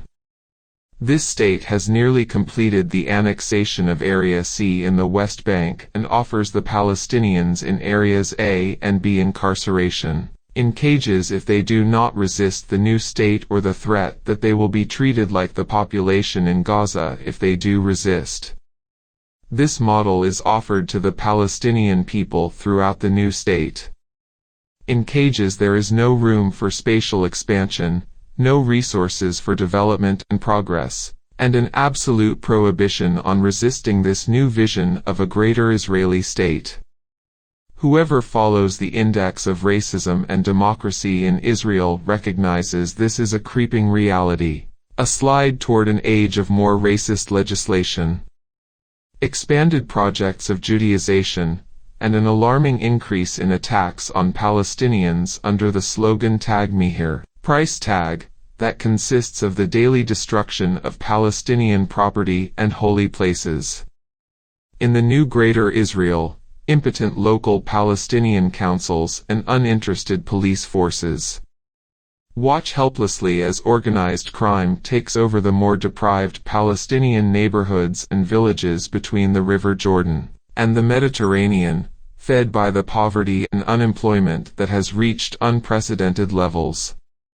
This is a tough reality that could be and should be challenged, but it is left intact partly because of the energy wasted in the feudal peace process, as well as in power struggles among its victims over insignificant fiefdoms.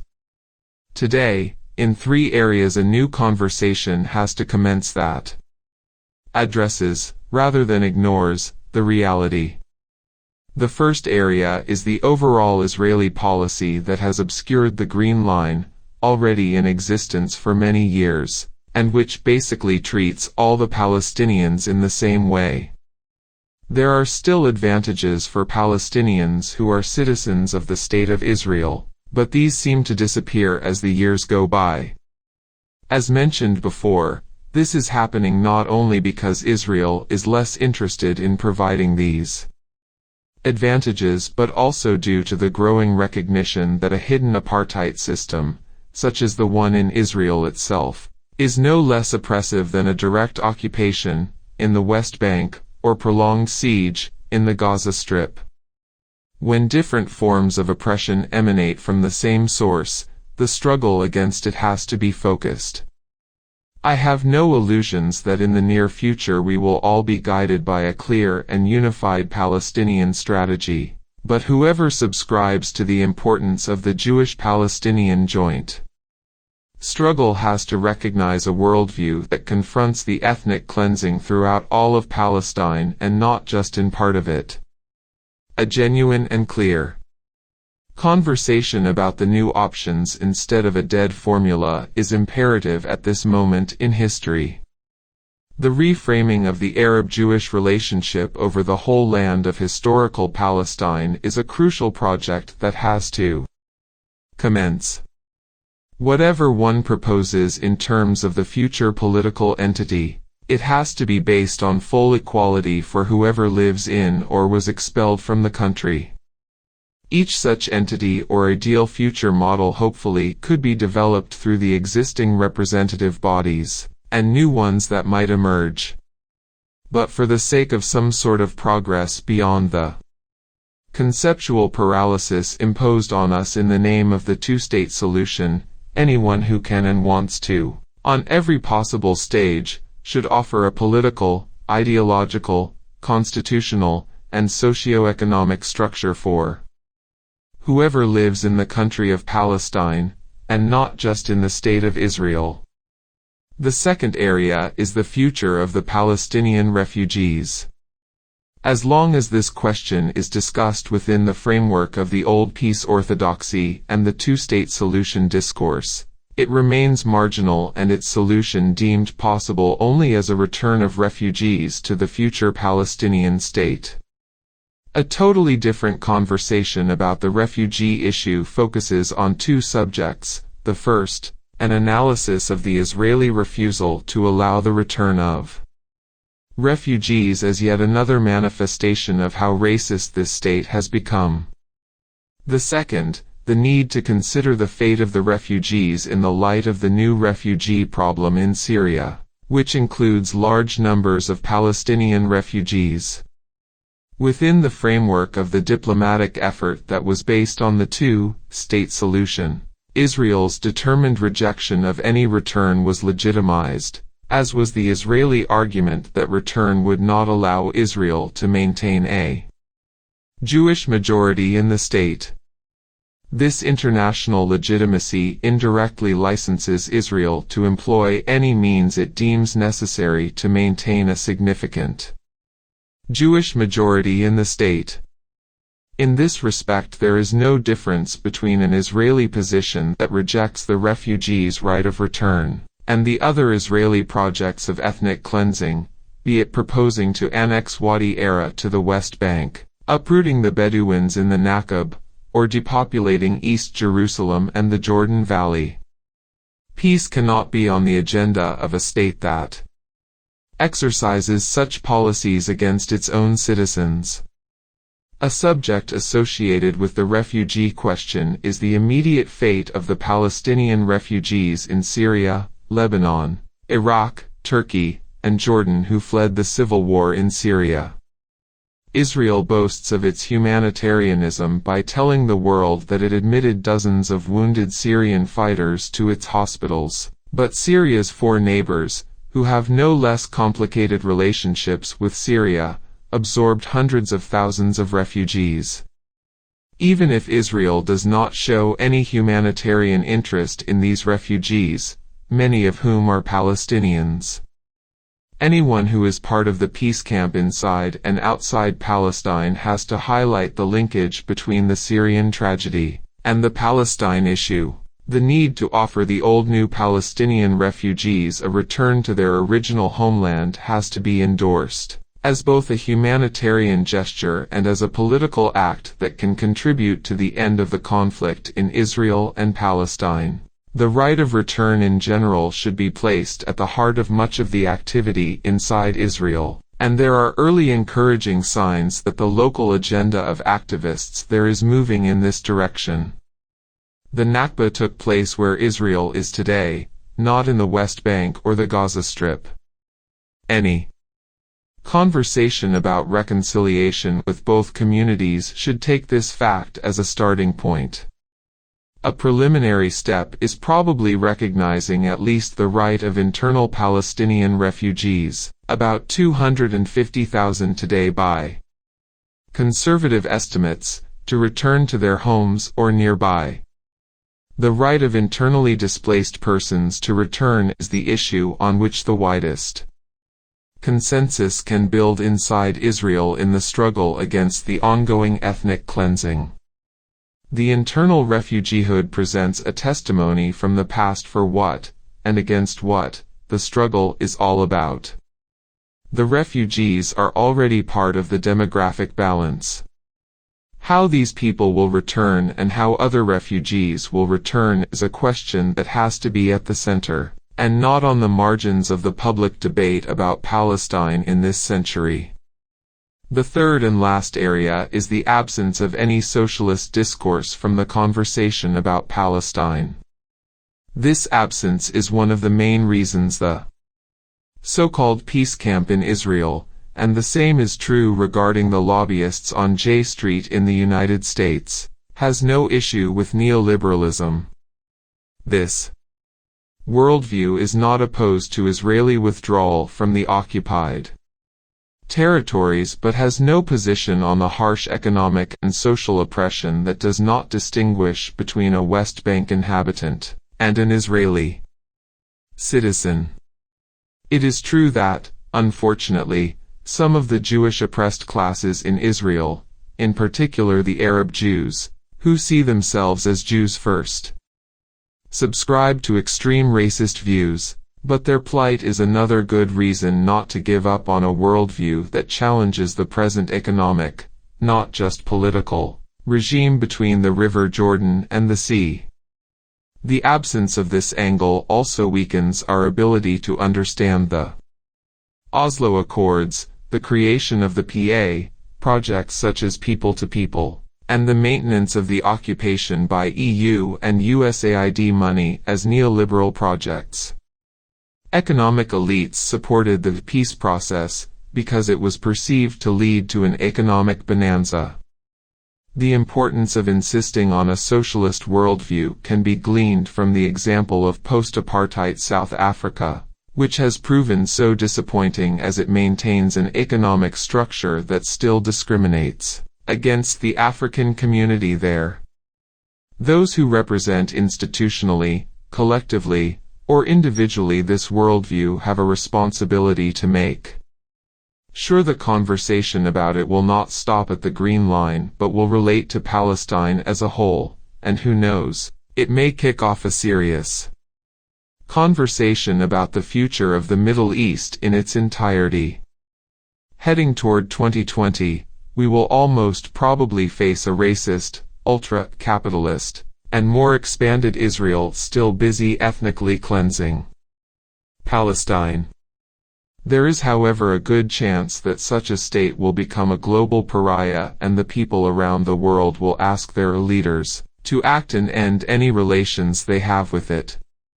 What they should not hear are the past slogans, which are no longer relevant in the struggle for a more just and democratic Palestine. Part 1 Dialogues. Chapter 2.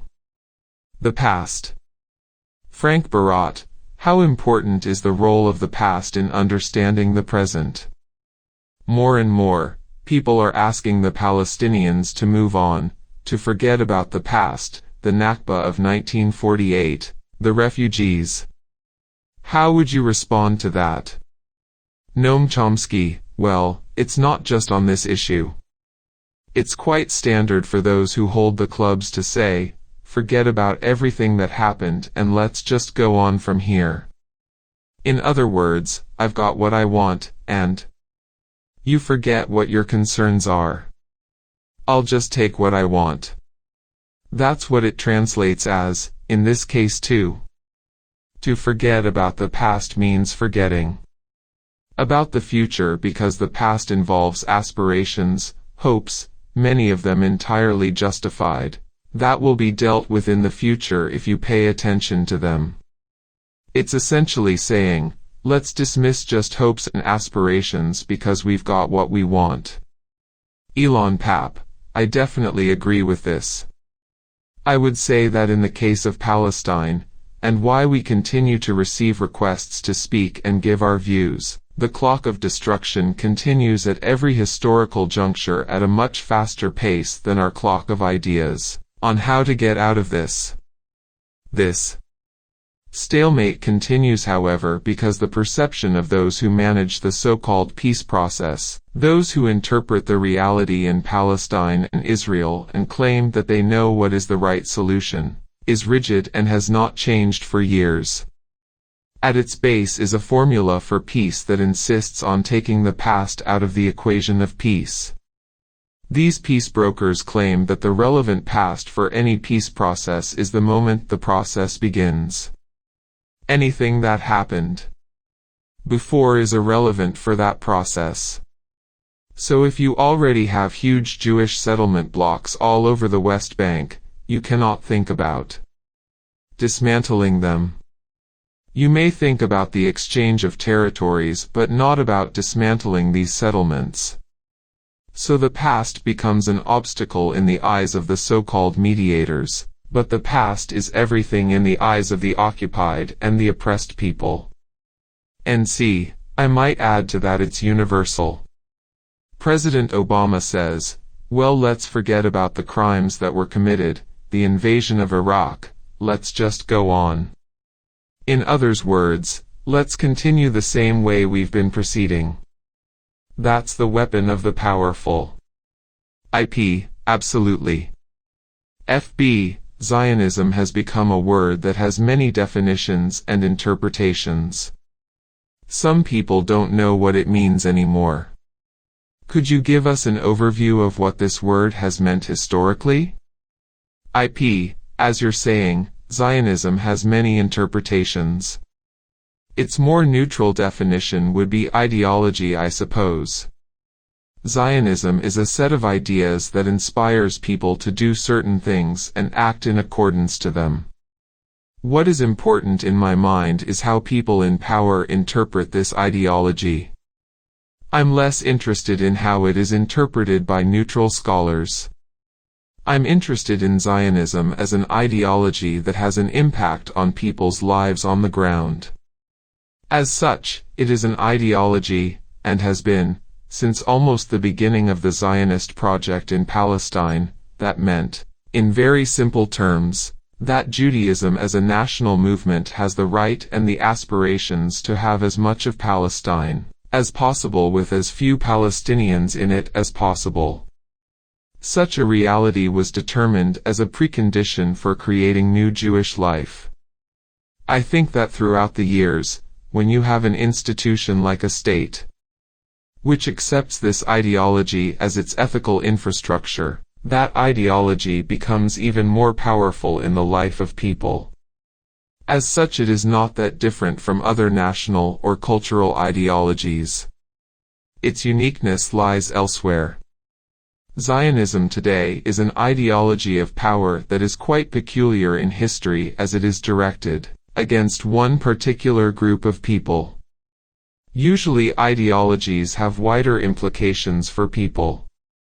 Zionism is very focused. Whether it can be substituted by a more progressive ideology is a very good question. The best way forward seems is for its victims and opponents to see how far they can progress, motivated by a set of universal values of human rights and civil rights. Because most of what is interpreted today as Zionism violates, and contradicts, basic human rights and civil rights for anyone who is not a Jew in Israel. Rather than finding the alternative ideology as such, the goal is to create positions that claim the right of people to elementary human and civil rights. FB, is there a clear definition of Zionism today? What is a Zionist today? NC, first of all, I think that here again the past is relevant. Zionism meant something different in the pre-state and post-state period. From 1948 on, Zionism meant the ideology of the state. A state religion. Like Americanism, or the magnificence of France. In fact, even in this period the notion has changed. I remember, for example, in 1964, I happened to spend some time in Israel, and among leftish intellectuals, Zionism was regarded as a joke. A thing that was used for propaganda for children. 3 years later, most of these people were raving nationalists. That changed in 1967, which was a sea change in the way many Israelis saw themselves and what the state was like. Fundamentally, in the pre-state period it was not a state religion. For example, in the mid-1940s, I was a Zionist youth leader, but strongly opposed to a Jewish state. I was in favor of Jewish-Arab working class cooperation to build a socialist Palestine, but the idea of a Jewish state was anathema. I was a Zionist youth leader, because it was not a state religion. You go back a bit further, my father, his generation, they were Zionists, but they were Ahad-Ha'amists. They wanted a cultural center as a place where the diaspora could find a way to live together with the Palestinians. That ended in 1948. From then on, it essentially became a state religion. One that shifted, in terms of policies. It's interesting to remember this.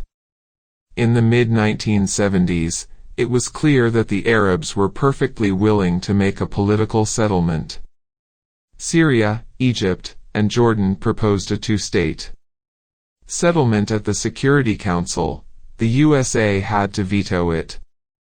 Egypt had already offered a full peace treaty with Israel. It was necessary to raise barriers to block negotiations.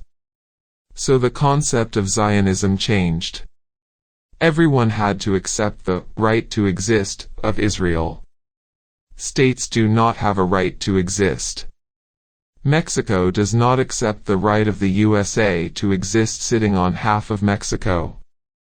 States recognize each other but not their right to exist. There is no such thing. But Israel raised that barrier to require that Palestinians accept that their oppression and expulsion is justified. Not just that it happened, but that it is justified. Of course they are not going to accept that. So it was a nice barrier to stop negotiations. Now it's harder. The support for a settlement is now so overwhelming that Israel has been forced to raise the barrier still higher. The Palestinians now have to recognize Israel as a Jewish state. That's the core element of most of the speeches that Netanyahu gives. Why that? Because that's understood to be impossible. Nobody should recognize Israel as a Jewish state. Just as we do not recognize the USA as a Christian state. Say Pakistan calls itself an Islamic state, but the USA does not recognize it as one. Zionism in the policy of the State of Israel has had to shift to impose still higher barriers to any kind of political settlement. If something more is needed in the future, they will invent something new. Zionism as state policy is a shifting concept depending on what the state needs. For me there is one constant dimension of Zionism that does not easily shift with time. One can call it mainstream Zionism, sometimes referred to as labor Zionism. It's the colonialist, or settler colonialist, dimension of Zionism.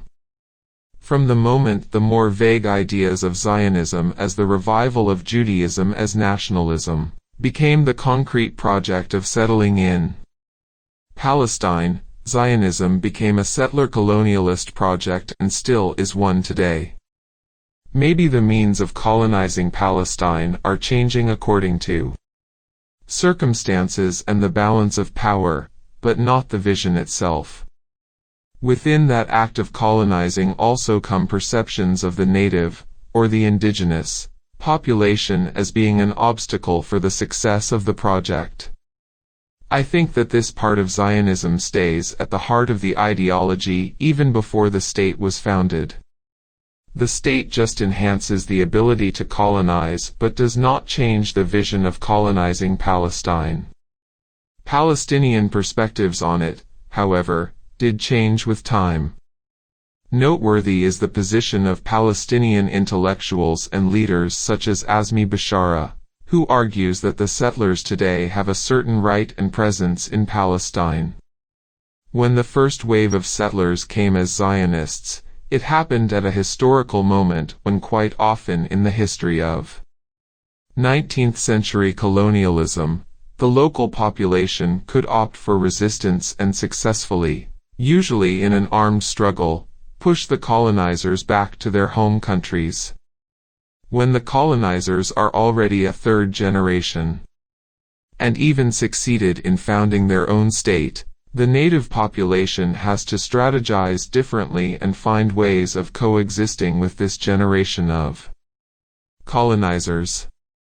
The reason the colonialist impulse of the Zionist movement did not end at a certain historical moment lies in the territorial appetite and greediness of these settlers.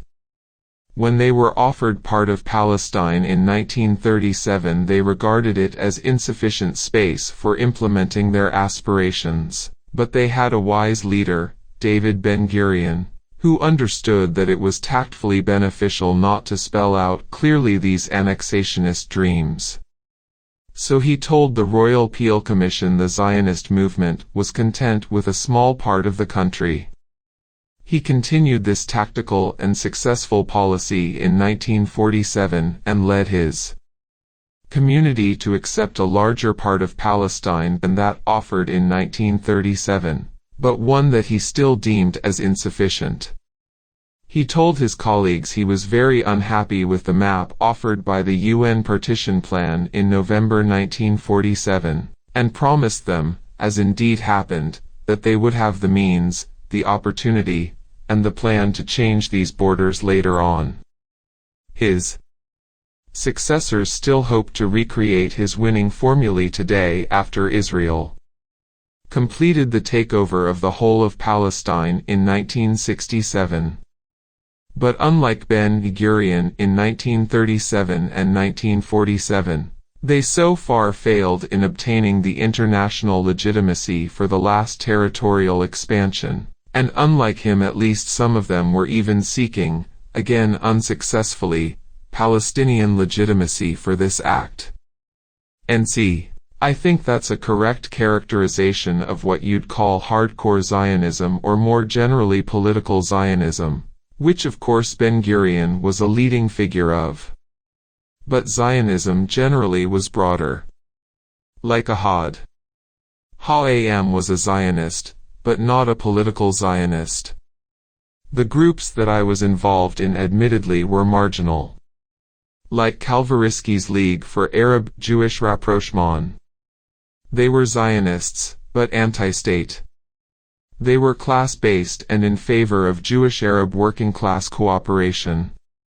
It might sound strange today, but it did not in the context of the 30s and the 40s.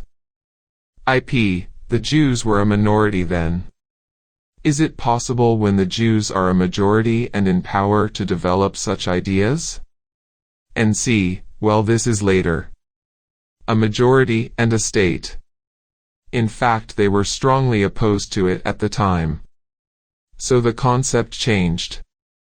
What you are describing is a correct characterization of the mainstream of political Zionism. Technically, the Zionist movement did not formally accept the notion of a state until 1942, but it was always in the background of political Zionism. You just could not say it. I think it's worth thinking through what the options were because that may be some kind of a guide to what the future could be. FB. Nowadays a lot of people describe Zionism as a settler colonial movement. Do you both agree with this definition? NC. The Jewish settlement in Israel was certainly a settler colonial movement. When you talk about what Zionism was, it depends on how. Why'd you want to spread it? The movement that developed, yes, is a settler colonial society. Like the USA, Australia, the Anglosphere. Israel is one of them. It's not a small point. If you take a look at the international support for Israeli policies, it's of course primarily the USA, but secondarily it's the Anglosphere. Australia, Canada. I suspect that there is a kind of intuitive feeling on the part of the population. Look, we did it, it must be right. So they are doing it, so it must be right. The settler colonial societies have a different kind of mentality. We did exterminate or expel the indigenous population, so there has to be something justified about it. Superior civilization or other ideas. Our chance to change international perspective and perceptions even in settler colonialist societies has to do with the past. Even if you go to the USA and Australia nowadays, maybe because the policies were genocidal and happened many years ago, I do not think these societies will resort easily today to settler colonialist practices. They may deal well, or not so well, from our perspective, with crimes of the past. They may find different ways of engaging with them, as the Australians did when they initiated the Sorry Day, or even a more progressive act of reconciliation in the permit given by the government of New Zealand to the Maoris, to return to their lands that were stolen from them. All these acts are taken from what one can call the comfort zone of those settlers' societies that have diminished the native population to such an extent, at the early stage of colonization, that they have no fear the symbolic acts will change the socio-economic or even political realities of today. For the Israelis, of course, the task is far more formidable. They are still dispossessing because they failed in the early stage of the 1948 ethnic cleansing to eliminate the Palestinians as a people. And thus every symbolic act of reconciliation would have a profound and tangible impact on the socio-economic and political realities on the ground.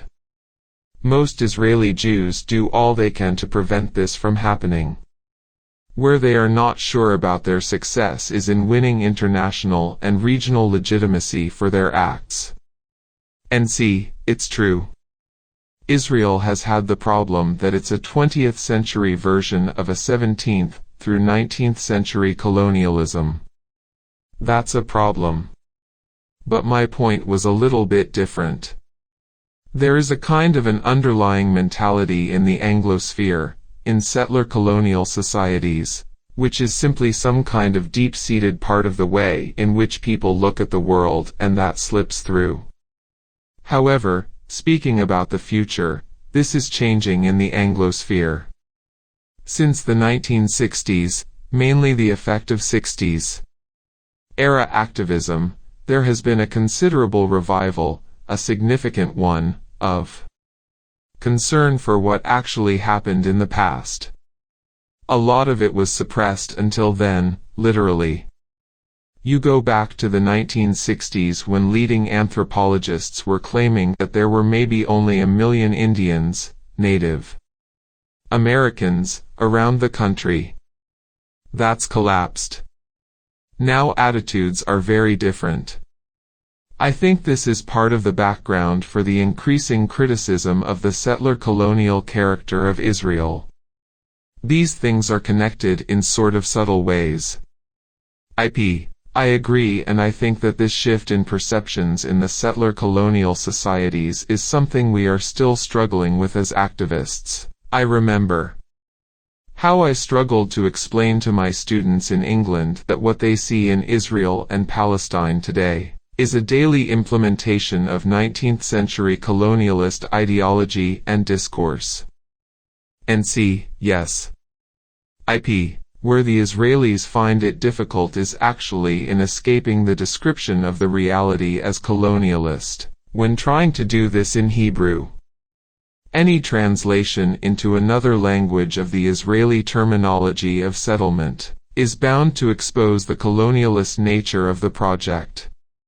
Even those progressive Jews who support Israel feel uncomfortable when this act of translation is taking place.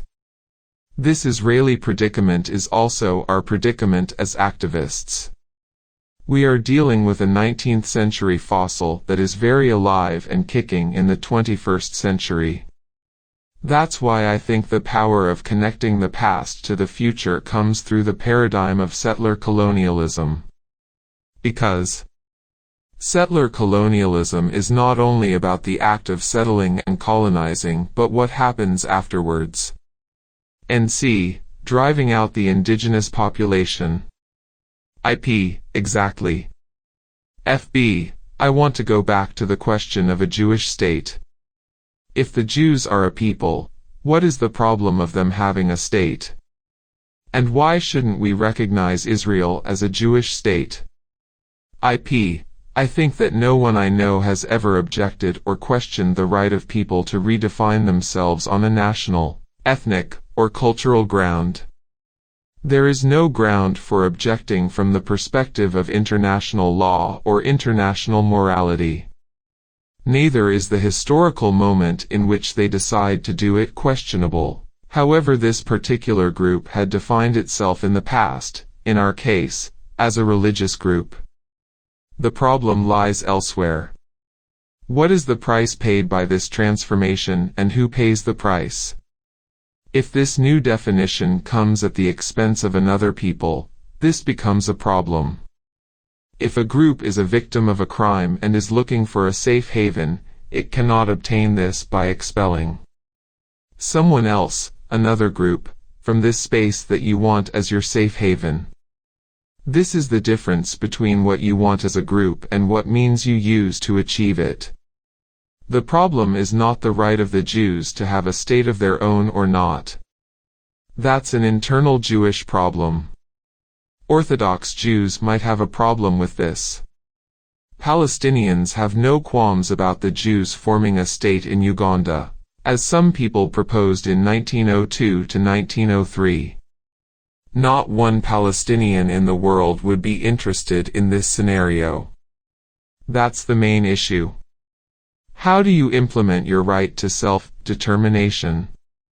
NC, the idea of a Jewish state is an anomaly. It's not something that's happened somewhere in the world. The question is based on the wrong presupposition. Take France. It took a long time for France to become a state. A lot of violence and repression took place. In fact, all state formation is a process of extreme violence. That's why Europe was the most violent place in the world for centuries. Once a state is established, any citizen is a citizen of the state. No matter who you are, if you are a French citizen, you're French.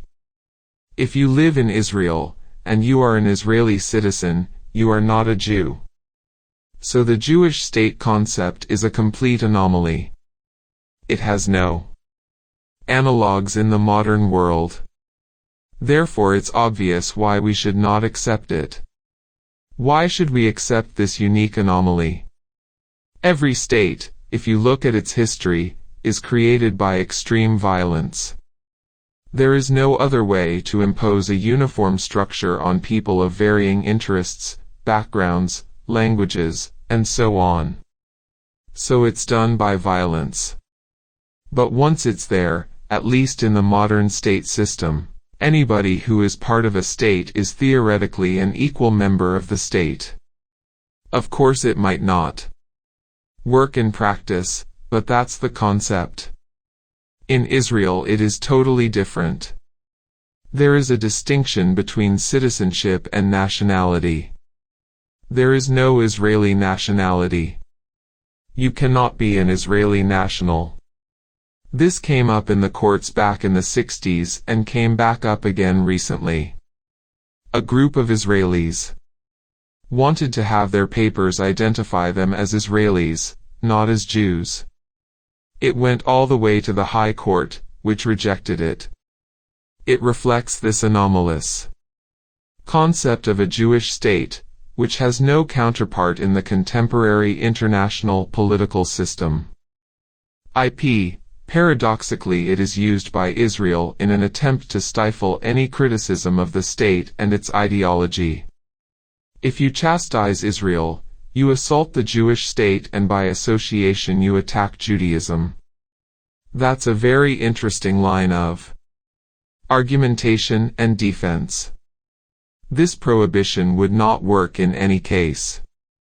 If you look at the struggle against apartheid in South Africa, it is as if in the heyday of the struggle against apartheid, you were only allowed to criticize certain policies of South African society but not the very nature of the regime.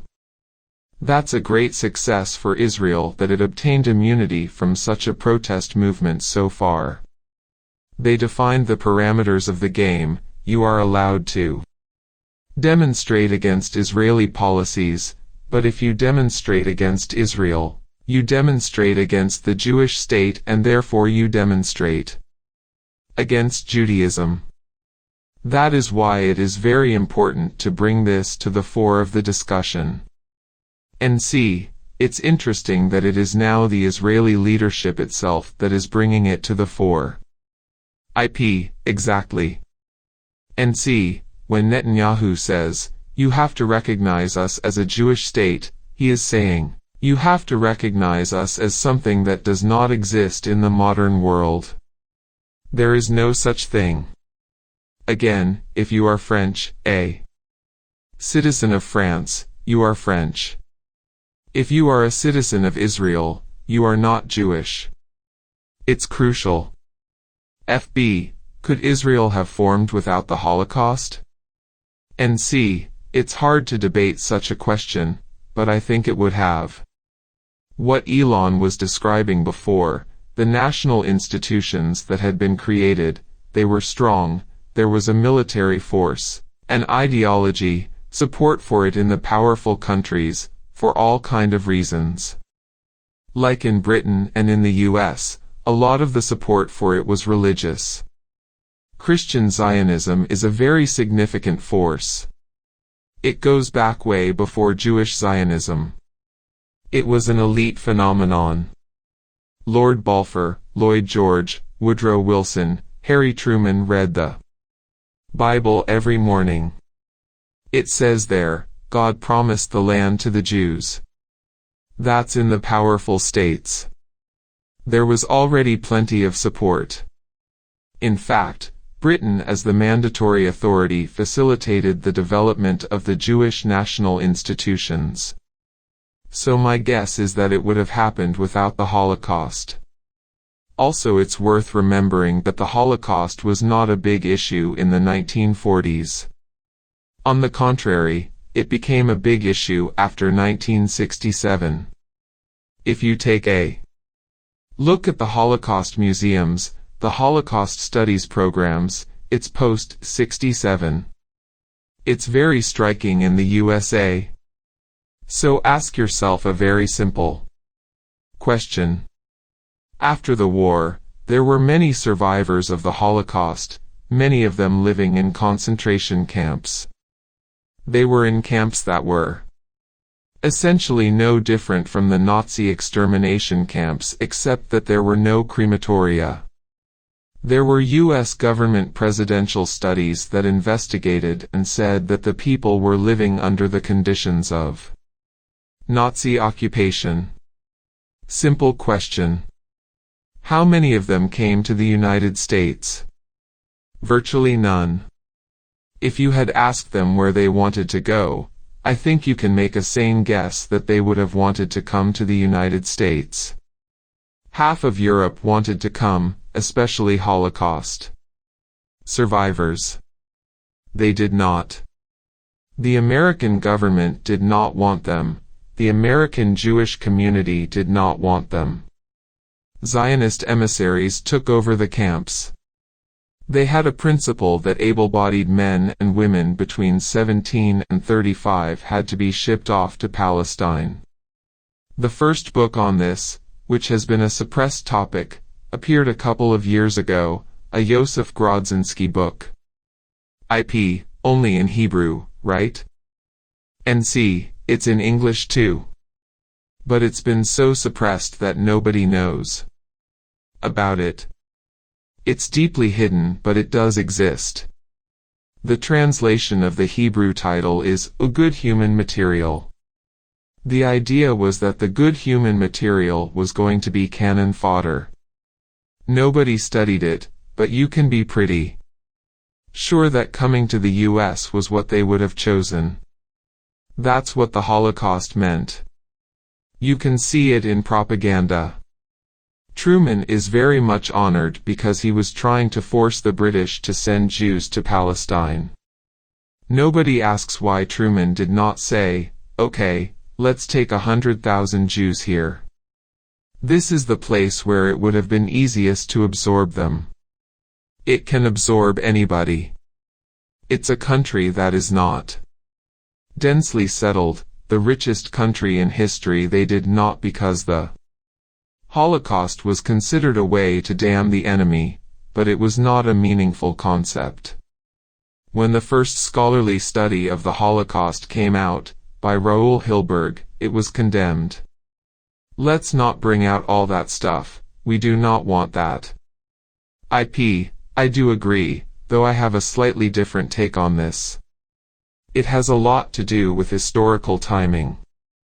It is absolutely true that without the Holocaust there were vested religious and strategic Western interests to have a Jewish presence, instead of a Palestinian one, or they would have called it at the time an Islamic one. You particularly see it when you read the correspondence surrounding both the Balfour Declaration and its aftermath in Britain in the 1920s and 1930s. A few British public figures were trying to protect the interests of the indigenous Palestinians, but already then they were saying that it was almost impossible to bring the other point of view to the public's attention. You were immediately stifled and rebutted and so on. It was not just Christian Zionism alone that won the day for Zionism long before the Holocaust. The impulse to allow, indeed to push, Jews to settle in Palestine was motivated also by British, and Western, Islamophobia. NC, true. It was anti-Arab, anti-Muslim. If you take a place where Christian Zionists or secular British imperialists want to see Jewish presence, serving their empires or theologies, and do not wish to see there an Arab or Muslim presence, it becomes a powerful international coalition that defeats a priori the indigenous people. This was the powerful coalition the Palestinians had to face when they first attempted to create a national movement and struggle for their right of self-determination and independence. The Holocaust had an effect on the historical timing. But I think that the historical timing is important. After the Holocaust there is the beginning of historical processes by which the power of Islamophobia or Arabophobia, or Christian Zionism, wanes. Call it the left, call it progressiveness, these forces eventually decolonized the Arab world and even Africa. So Zionism without the Holocaust could have found it a bit more difficult to establish what it did establish in the same place it did. I totally agree with this. What Noam said about the DPs, displaced persons, is very interesting because when both the Anglo-American Commission in 1946, and we can see it from Richard Crossman's memoirs, and both UNSCOP's, United Nations Special Committee on Palestine, afterward in 1947, when they tried to be sort of neutral, and said let's see both sides' points of view on Palestine, many members of both committees claimed that visiting the DPs, of course with good Zionist propaganda, made them associate the fate of the Jews of Europe, demographically, arithmetically, with the fate of the Jews in Palestine, which put the Palestinian point of view in a very weak position. Who are you to be against our wish to solve the problem of the Jews in Europe as a whole? You could not visit Vienna in 1900 and ask the Jews to come to Palestine. It would not have worked then. You're right, but I think it tells you something very interesting about Western culture. When they went to the concentration camps and were appalled, they did not say, let's save the survivors, they said, let someone else pay for saving the survivors. Exactly. This tells you something about the West, the deeply rooted imperial mentality that affects the West like a plague. Yes, there are these people living in misery. We are the ones able to help them, but we are not going to even raise that possibility. Somebody else, who does not have the capacity, they have to suffer for it. Was it only due to imperialist policies or also due to Western anti-Semitism? Zionists or not, they would have reacted exactly the same. I agree. NC, take say the USA, which is the clearest case. After the Second World War, they were in an absolutely unique position. There was some Zionist pressure, but it did not mean anything. They just did not want them, and the American Jewish community did not want them either. FB, was it anti-Semitic? NC, anti-Semitism partly, but mostly, why should we take the burden? IP, not them and not anyone else. It did not have to be Jews. NC, in 1924 there was an immigration law in the USA that was aimed at Jews and Italians. Let's keep them out of the country. They did not say it that way, they said Eastern and Southeastern and Southern Europeans. IP, the pathology of Zionism is crucial. When you are a historian you always have to remember that people did not know what was going to happen. So when you look at Zionist discussions in the 1930s about Nazism and fascism, you have to realize that these people are talking about Nazism without knowing what will be the final solution. They are not appalled. They say that they should talk to these people. We have a uniformity of interest here. They want the Jews out of Germany, we want the Jews out of Germany. On this basis they even go into negotiations. You do not correlate Zionism with Nazism when you say that. You show that you are in the company of people, and they had to understand which interests they were serving apart from theirs. This comes to the fore very strongly. And see, it's very striking. It's important to stress that in the 1930s you could not see what was going to happen. It was even true of German Jews. There is a book in 1935, by Joachim Prinz, Were Juden. This is a humanist Zionist who said that Jews should recognize that they should be sympathetic to the Nazis, because they have the same kind of ideology we do. Blood and land and so on. We agree with that. If we can only explain to them that we are really on the same side, they will stop persecuting us. This was in 1935. In fact, you can go to 1941. The USA had a consul in Berlin, prior to Pearl Harbor, and he was writing fairly sympathetic commentaries on the Nazis. His name was George Kennan, one of the framers of the post-war world. Yes, Kennan, the strategist who thought that America should control 50% of the world's natural resources, to have the standard of living they desired. FB, the refugee question is key for any Palestinian, inside or outside Palestine. Don't you think that the first step the Israeli government should take is to accept its responsibility in creating the problem in the first place, and then, as Kevin Rudd did in Australia, issue a public apology? Also, should we, as activists, clearly state that regardless of the possibility or not of the refugees and their descendants going back to their original homes, they do have this right? And see, I think that not only they should do it, but it's come close to that. There has been among the various informal negotiations like Geneva, a move to say okay, let's admit that they have the right of return, while recognizing that they will not return. To use an analogy, I gave a talk in Arizona recently and I simply referred to it as occupied Mexico, which it is. It should be referred to that way. It's occupied Mexico. We conquered it in a violent, brutal war of aggression. We should do something about it. That's why they have names like San Francisco, San Diego, Los Angeles, and so on.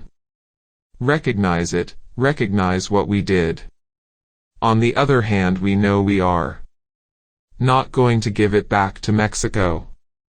There are terrible historical injustices, some of them you can try to do something about, but just to unwind history is very difficult. Maybe in the longer term this could happen in Israel. In fact, in my view, the only way there would be a realistic solution to the return problem is if the whole state system erodes in the region. If you travel in the northern Galilee, you can see that there is no basis for a line there. I'll tell you an anecdote.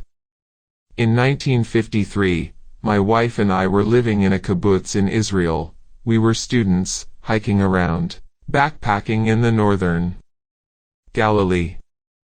On a road behind us a jeep came by. A guy came out and started yelling at us, "You have to go back, you are in the wrong country."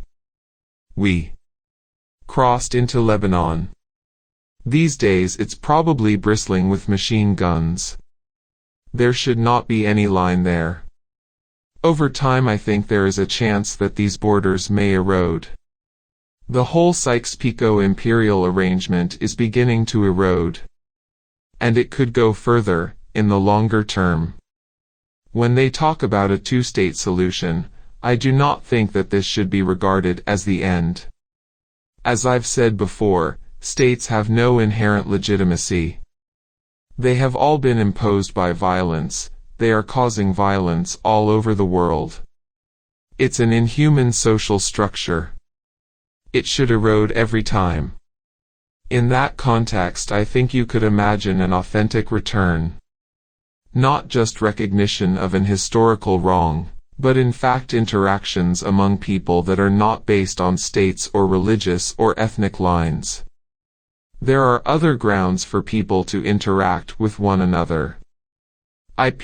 Well, I do agree with most of it, but I think that there are three dimensions to this question. One is tackling it as key issue in the peace negotiations. The right has symbolic and practical aspects. There is a Palestinian demand for an Israeli recognition of the right itself through a combination of acknowledgement and apology. This, maybe in the form of an apology, can open the ground for discussions over practicalities. The second dimension is the implication of the Israeli position on the very nature of the state and the Zionist project. The Israeli rejection of the right of return stems from a racist ideology, hence for me as an activist, struggle over, or engaging with, the issue of the right of return relates directly to the question of the moral validity of Zionism, and the nature of the Jewish state today. Yes. The reason they do not accept the return has nothing to do with practicalities. It has to do with Jewish supremacy and Jewish exclusivity. Yes. So you struggle against it from an Israeli Jewish perspective, not so much on the level of acknowledgement and apology, which I think are important for the peace process to progress, but on this whole other level. The third dimension concerns the Palestinians alone.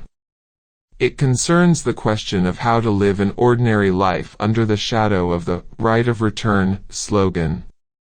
How does one navigate between perceiving the right as sacred with the knowledge it is not around the corner? This translates into concrete questions. Do you really condemn Palestinians in the refugee camps in Lebanon for improving a little bit their homes, without immediately accusing them of naturalization, Totten? Or that they have betrayed the right of return because they have slightly improved their standard of living? It's up to the Palestinians to strategize. I am not going to do it for them.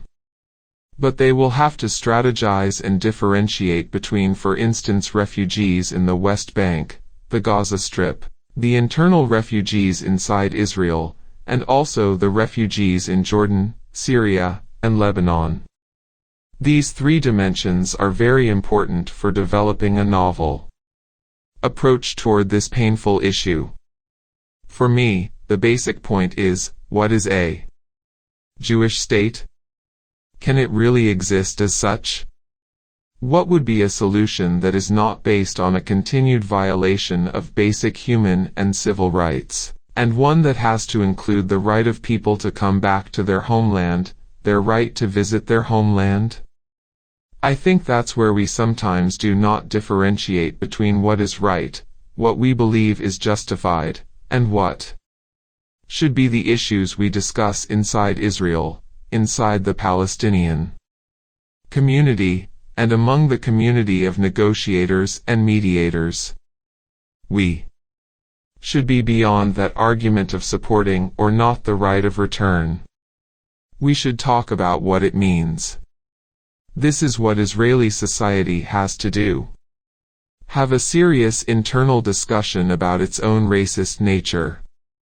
And see, in support of the observations that it is really a racist issue is the fact that Israel has been trying to block by law or by force, commemorating the Nakba or recognizing it. Exactly. And see, this has nothing to do with refugees, this is pure racism. Justifying your own repression and violence. I was in refugee camps not that long ago. The people live in horrible conditions. It's very moving. I visited a family who lived in a small room.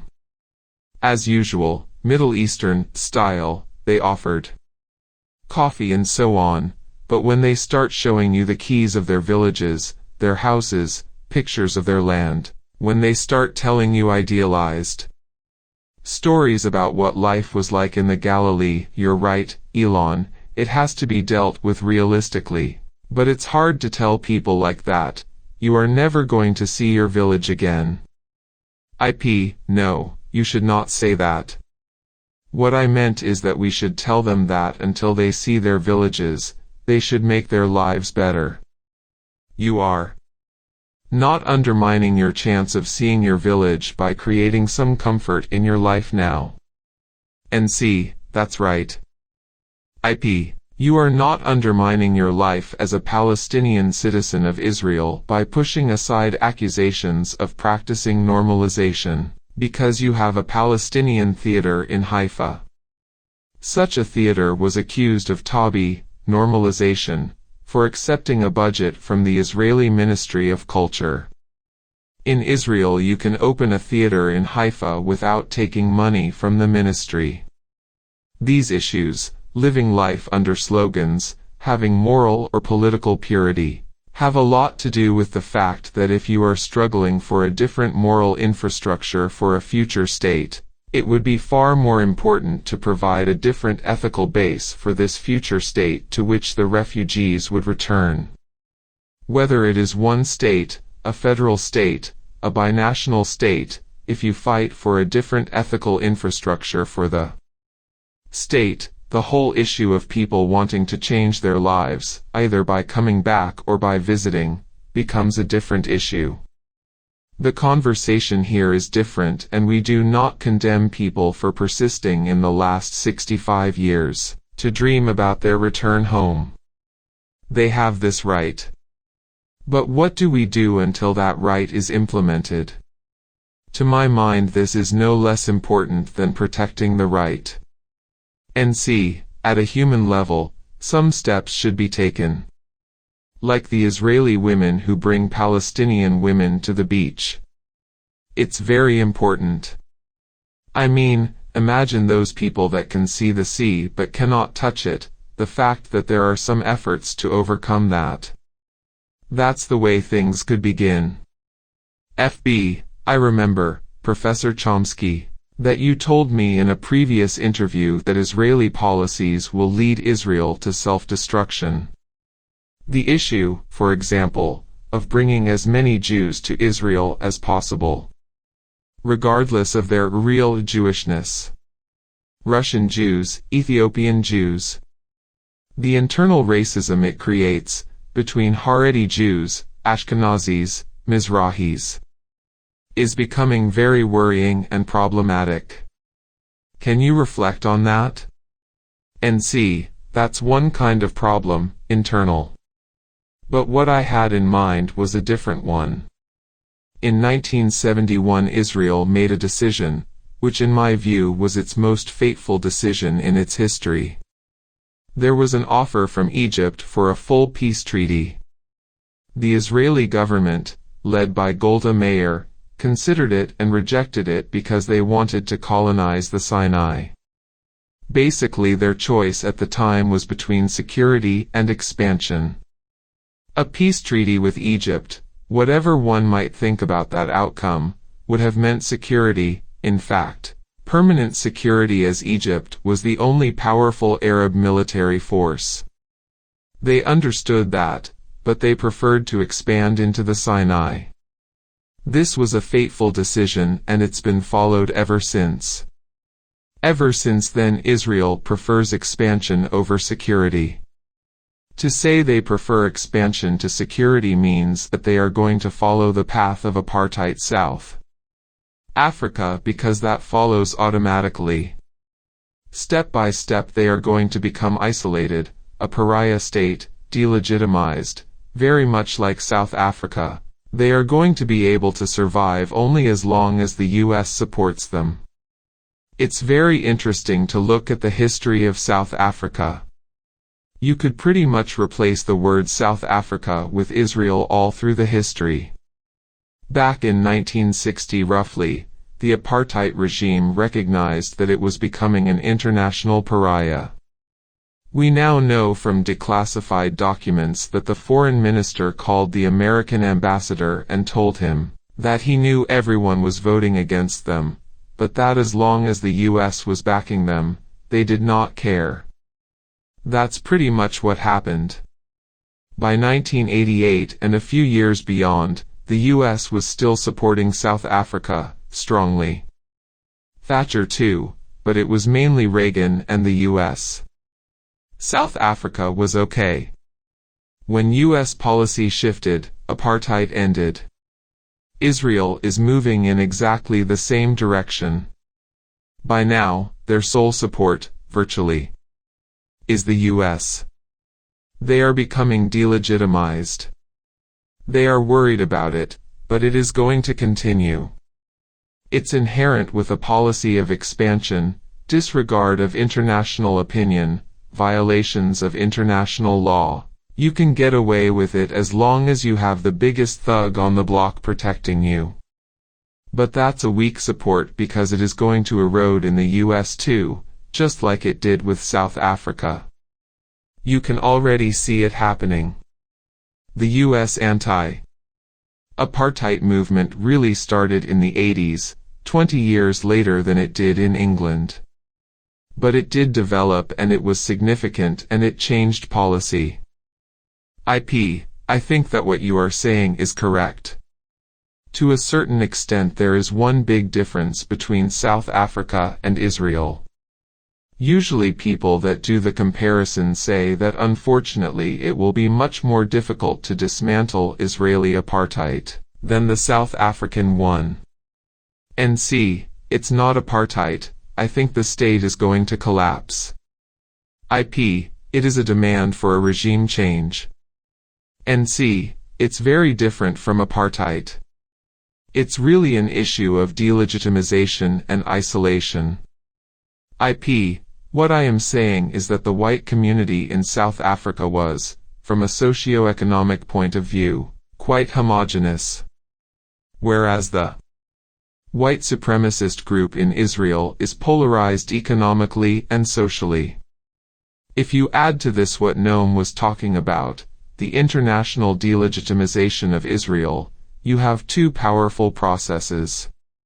One from the inside and one from the outside that really questions the viability of the state. If you belong to the master race, but within the master race you have such a polarization in how the economic cake is being shared, you are in trouble. The Israelis now have to brand two commodities. They have to market to the world the legitimacy of the state in a world that finds it very difficult to accept it. But then they have also a domestic branding to do. They have to Explain to the poor and marginalized Jews why belonging to the master race has not improved their socio-economic standards of living. Why do they still live in impoverished development towns? Why is their culture not represented in the European-dominated and hegemonic culture? Israeli strategists will tell you that they have dealt with this by having a common enemy, a security issue, by having a war on Islam. The explanations and excuses have changed with time, but the polarized socio-economic reality remained the same. That's where the Israelis will find it difficult. There is a limit to how much you can justify a socio-economic marginalization and polarization. This became a more acute problem because since 2008, the middle class in Israel is being pushed down to being the lower middle class, which means that a larger number of people is prevented from getting its share of the national cake despite their belonging to the right ethnic group. In the past and until recently, the ability to keep enough people convinced that their ethnic association also benefits them economically depended largely on the huge amounts of American financial aid to Israel. It is not very clear how much longer such massive aid will be continued. The tendency to review critically how much America is spending abroad does not come only from anti-imperialist critiques in the United States, and the people who would demand a reduction in the aid to Israel are not necessarily pro-Palestinians. The question would be whether the Jewish state is still a strategic asset or financial liability. These processes will work to weaken the Zionist state in the long run. But my great fear is about the near future. As I heard and learned from veteran ANC leaders and activists, the apartheid regime became particularly fierce and vicious in its last years. It is the prospective fall of Zionism that brings us to a very dangerous period in the history of Palestine. We all have to be very alert and on guard about what is going to happen in the next few years rather than in the long term. You can be a bit more optimistic about the long term in terms of justice and changes in the reality. NC, I would not push the South African analogy too far because there are striking differences. One difference that cannot be acknowledged in the USA for obvious reasons is that it was the Cubans that destroyed the South African regime. It was they who drove South African aggressors out of Angola, Namibia, broke the mythology of the white Superman. It was black troops that were driving them out. It had an enormous effect. It is going to take a long time before this enters the U.S. consciousness. The other thing is what you talked about. The homogeneous white community. Which meant that there was a crucial class issue. It was possible to reach a settlement in South Africa the kind of which is impossible in Israel. The final settlement was, let's keep the socio-economic system and have some black faces in the limousines. You cannot do that in Israel. Making the parallel between South Africa and Palestine has advantages and disadvantages. You already have a Palestinian bourgeoisie inside Israel. You did not have African heads of medical departments in South Africa. Take the Galilee for example. There the intertwined communities are slowly becoming a fact of life. It already has a reality that reflects the future. The nature of the state is still ethnic and segregationist, but the transition to a state that recognizes the reality that already exists on the ground does not have to be as dramatic or drastic as it was in South Africa. In other parts of the country, especially in the West Bank and Greater Jerusalem area, dismantling the present reality and replacing it by a more just one would be very similar to the process occurring in the transition in South Africa from apartheid to a post-apartheid state. So there is no harm in studying closely the South African case so as not to repeat the mistakes made there, and also be aware of the differences that would require original thinking for the case of Israel and Palestine. NC, South Africa was different because the white population needed its black counterpart. It was its workforce. Israel does not want the Palestinians. South Africa actually supported the Bantustans. They wanted them to develop because they had to reproduce the workforce and to be internationally recognized. In details, it's not going to be a similar process, even though there are some similarities. What I mentioned before, Israel determined that they will be a pariah state, but that it did not matter as long as the US backed them. That's very much the South African position. That is why I have often written, since the 1970s, that the people who call themselves supporters of Israel are in fact supporters of its moral degeneration and probably ultimate destruction. Absolutely.